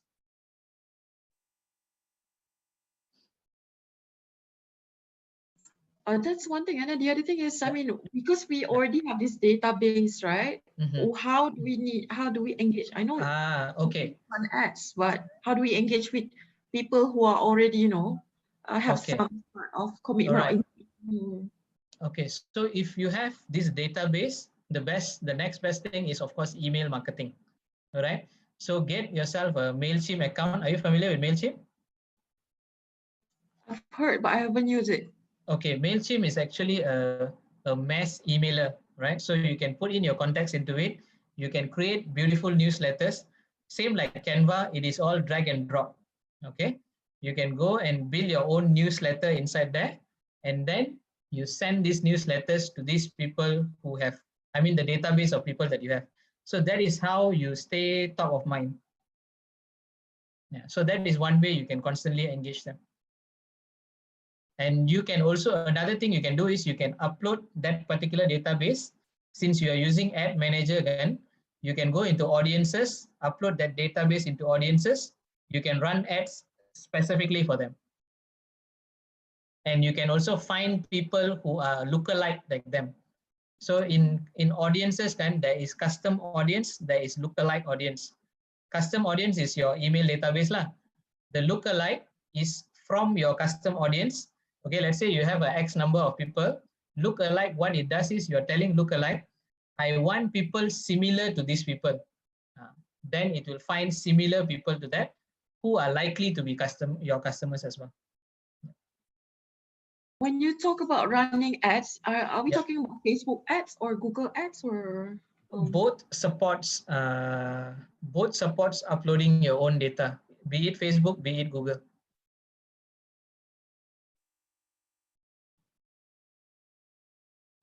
What data do we have to upload for this advertisement? Is it Email. Email alone is enough. Yeah, email alone is enough. Yeah. Yeah, because we have to be careful with our, the PDPA and stuff, right? Yes. So as long as your website has a PDPA when they sign up, it is fine. You can actually use them. And your PDPA has to spell out that you will be using ads and things like that to target them. As long as it's spelled out there, then it's fine. Oh, okay. So far we haven't written anything like that. So we have to put it in like what, in terms and conditions when they sign up, is it? Yes, when they sign up, of course, you'll ask for the name, email address, blah, blah, blah. You can just have a checkbox mentioning by clicking submit, you are actually agreeing to our terms and conditions and our privacy policy, blah, blah, blah. I mean, you can get the sentence from online. You can just go and find in any website, copy paste. You don't need to spell out the entire thing there. You can upload the PDF somewhere, just leave the link there. Most likely people won't read. Okay, all right. Thank you. Yeah. Okay. Sati, we are actually quite new with this marketing thing. I mean, would you recommend that we actually hire someone to actually advise us on the process of it instead of us actually like trying out on Facebook, trying out on Google? Yes, I mean, if you are asking to the digital marketer who is working with the digital agency, I will say yes, please come. I mean, but how much does it usually cost just to like solicit this kind of advice? It depends on how established the agency is and how much of a client they have lah. So a range that I can give you is, I know agencies who charge between 2,000 to 3,000 to do a full-fledged Facebook management. That means including content and things like that. And I also know agencies who charge 16,000 a month to do the same thing. So it depends. It's quite a wide thing. I was actually wondering, because this one, they're actually managing the account for you, right? Yes, correct. I mean, do they have one that actually studies your business and actually tells you, okay, this is where you should hit, and then you do it yourself? Okay, that will move more towards business consultancies. Okay. But if you want to run digital marketing per se, then agencies are better because they will also, of course, study your business. Like even when we get a new client, we will actually go and study what they do, what is their products before we actually plan their content. Because every content that we plan, there is a background research that goes to. So that's why sometimes agencies charge the way they do because there is a background work that is being done to your content. Yeah. Okay. All right. Yeah. Okay, thank you. Okay. Anybody else? Any question?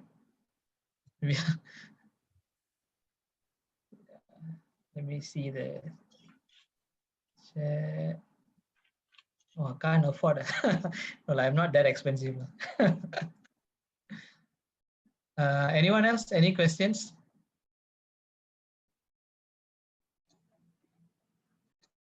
I don't know what to ask, but I'm actually asking a question about marketing right now that I'm trying to solve for our new business swag school. Okay. Like for example, if the previous method, right, going to groups and then targeting, for example, if target parents, if target but mostly parents or students, right? But let's say if the traditional method, I mean, it worked for our holidays business, but it does not work as effectively with our swag school business, right? Okay. So what else could we try? I mean, if we don't have the budget for like huge marketing or advertising yet. What worked when you did the holiday business? What worked? Okay, so basically, we already put the what do you call it, customer persona up front. So we already identified who they are, and then we provide the exact service, the exact vacation that we know is going to entice this type of people. Okay. Okay. Yeah. All right. So we have certain flavor, right, for the kind of holiday that they want. Yeah. So we deliver what they want, and then the what do you call it? The conversion rate is very high. Okay. So a lot of people who engage become our clients. So, but for our swag school, it's a bit slow. The conversion rate is low. So I was wondering, how to improve on that. So basically what is going on here, right? What you have been doing is the correct method, because initially you studied who are your customers, and then you put out content based on what you think that they would react to. So you can use the same template back for your school. It's just that you may need to tweak on, you know, the part in the customer persona where there is something that is where to find them, and then what are their pain points. Okay, so these are the things that you should be focusing on, because these people who are looking for education for their children and things like that, they may be in educational groups, they may be in these homeschooling groups and things like that. Okay, and another thing, you should identify their pain points. Why are they actually finding things online for their children? Okay, and you create content based on their pain points. Instead of promoting your tutors or your mentors, you promote their pain points. Then it will be relatable to them. Because if you're just going to put up something and mention, hey, I have a tutor for a particular lesson or a particular subject, they may not be this thing unless you put an emotional element to it. You mentioned that, hey, do you find yourself maybe having difficulties in doing maths, or is your kids having difficulties doing maths? So this is a problem statement. So start off with the problem statement so that they can immediately relate to it compared to just putting up a tutor's profile. Hope that helped. Thank you, Satish. Yeah, I think I can, we can like moonwalk back to what our. Yeah. Actually, you don't have to rush and do these things. Okay. Take your time, plan yourself, and then do. Like whatever that I mentioned today, I know there's a lot of things mentioned. You don't have to rush and do it. The key is you take your time, you digest it, and then you plan and do it. That's why from the beginning, it is all about planning. That's why we have a content calendar. That's why we plan your content. Just plan and do it, and then you can see something moving. Don't do it in a rush. Yeah. Well, for us, unless it's a viral thing, then you do it in a rush. For us, we have to, because there's a lot of people at stake in our business. It's not just a one-man show. There's a lot of things, and then whether or not our business is a success, whether or not we have conversion rate, it will translate into, whether people can feed their families, for example, right? So it's very critical for me, Yes. Any reason why you chose to be a zero cost? Any particular reason? For our business, right, in order to accelerate, what I learned is that it is best to imitate businesses that already, or business models that already work. So even for Sarang from the beginning, we didn't start with, like Cuba Jaya or, try test, but rather we imitate exactly a few businesses, right, that we saw the model works, and it brings, So that's why zero cost is because, like I said, my previous experience, I did run Facebook ads. Right. It's not Sarang, but it didn't. Conversion is not as high when you have like Go Cyber Troopers, right? If you build things organically, it's a bit slower. But the people that engage with you, they are your potential customers. So that's why. Yes. Yes. Okay. All right. Okay. Anyone else? Any question? I think playing with FB ads is definitely not easy. It takes time, and you need to retry because you don't really get the result that you want in one time like that. Correct. I've been doing Facebook ads as well previously for when I was doing skincare, but it doesn't seem to work out. But when I was doing supplement, it turns out to be great. Like the conversion is really high. And I think for education, you need to see the crowd too, because Facebook audience might be different from Instagram audience. So we need to really find out where should we do it in terms of education. Yes, correct. To tell you the truth, right? What you mentioned is absolutely correct, because to tell you the truth, right? Even in the company that I'm working with, right, we run ads for $1 million budgets. Okay, our ad budgets are $1 million budget. We run Facebook ads, we run Google ads, which are 7-figure budgets. But until today, we ourselves don't have a definitive things that we follow. We trial and error. Okay, we run ads. Halfway through the ads, we will change the creative. Halfway through the ads, we will change targeting. Halfway through the ads, we will move budget to somewhere else. Okay, so this is something that is an ongoing thing. It is not something that you turn it on and then just leave it. Okay, you have to constantly monitor and how it performs and things like that. So of course, it will take time to actually to actually give you the proper traction that you want. But I want to ask, for one ad that we do, how long should we biar dia jalan? How long should we let it run? For 7 days. 7 days will be good. If the ad is performing. Performing, you can add on budget and then you let it run longer. Depending on how much budget you have, you can add on and then let it run longer. Okay, all right. Thank you. Okay. I have Anyone a else? question. I have Yes. a question. What do you think about, I mean, like, from either FB ads, IG ads, or Google ads, which one is good? Which one is good and more, you know, if we spend more money, which of the ads is good? Okay, this is a very famous question. Every time I get asked, there is actually the answer is there is no one thing that is good. Okay, it depends on who you are targeting, which platform your people are, then it is good for you. If you feel like just now, the gentleman just now, I think he's not here. So he's running a platform for services. So people who are finding for services are in Google. So Google is best for him, right? But if you are someone who, people who, your audience who are in Facebook, then of course Facebook is best for you. If your audience are in Instagram, Instagram is best for you. Okay, there is no one size fit all.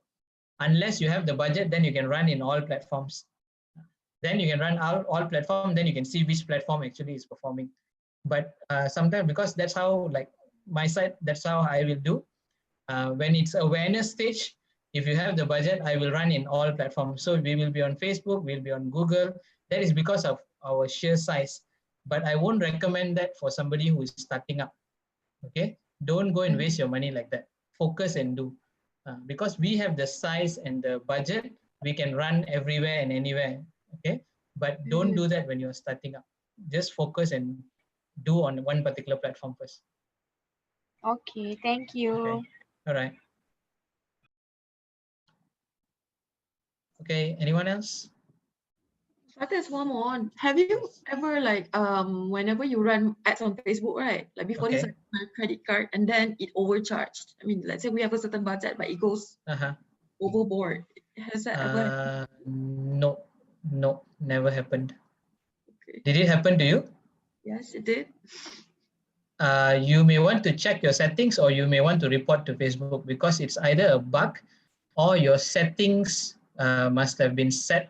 I mean, you didn't put a lifetime budget, or you didn't put a particular daily budget or an end date for an ad. Then it would have overdid it. Otherwise, it will stop. Yeah, there was. Actually, before that, we already set, right? What's our budget and like. Yeah. But did you put an end date? Because we set daily budget, yes, but there is an option for the schedule to run how long. If you don't set that, the ad will just run indefinitely and they will just keep charging you. Okay. Yeah. Back then, back then, yes. I was pretty sure that I already set everything, because I was very particular with the budget. Then you may want to check with Facebook team. Maybe it's a bug or something like that. Yeah. Anyone else before we call it a day? Any other questions? A quick one around the screen, not around the table. Quick one around the screen. Anyone? Any questions? Okay, if there's no questions, you can reach out to me here. I mean, you have my number in the WhatsApp group. You can also reach out to me in LinkedIn. This is my LinkedIn profile. You can follow me there as well. And if you have questions, happy to take in the group or where not. Okay, thank you for your attention. Thank you very much. Hope the session has been beneficial to you, and hope it will bring you more success in your business and whatever that you are doing, right? wish you all the best. Thank you and good night. Thank you. Thank you, everybody. Good night. Thank you. Bye-bye. Thank you. Thank you. Bye. Bye. Good night. Bye.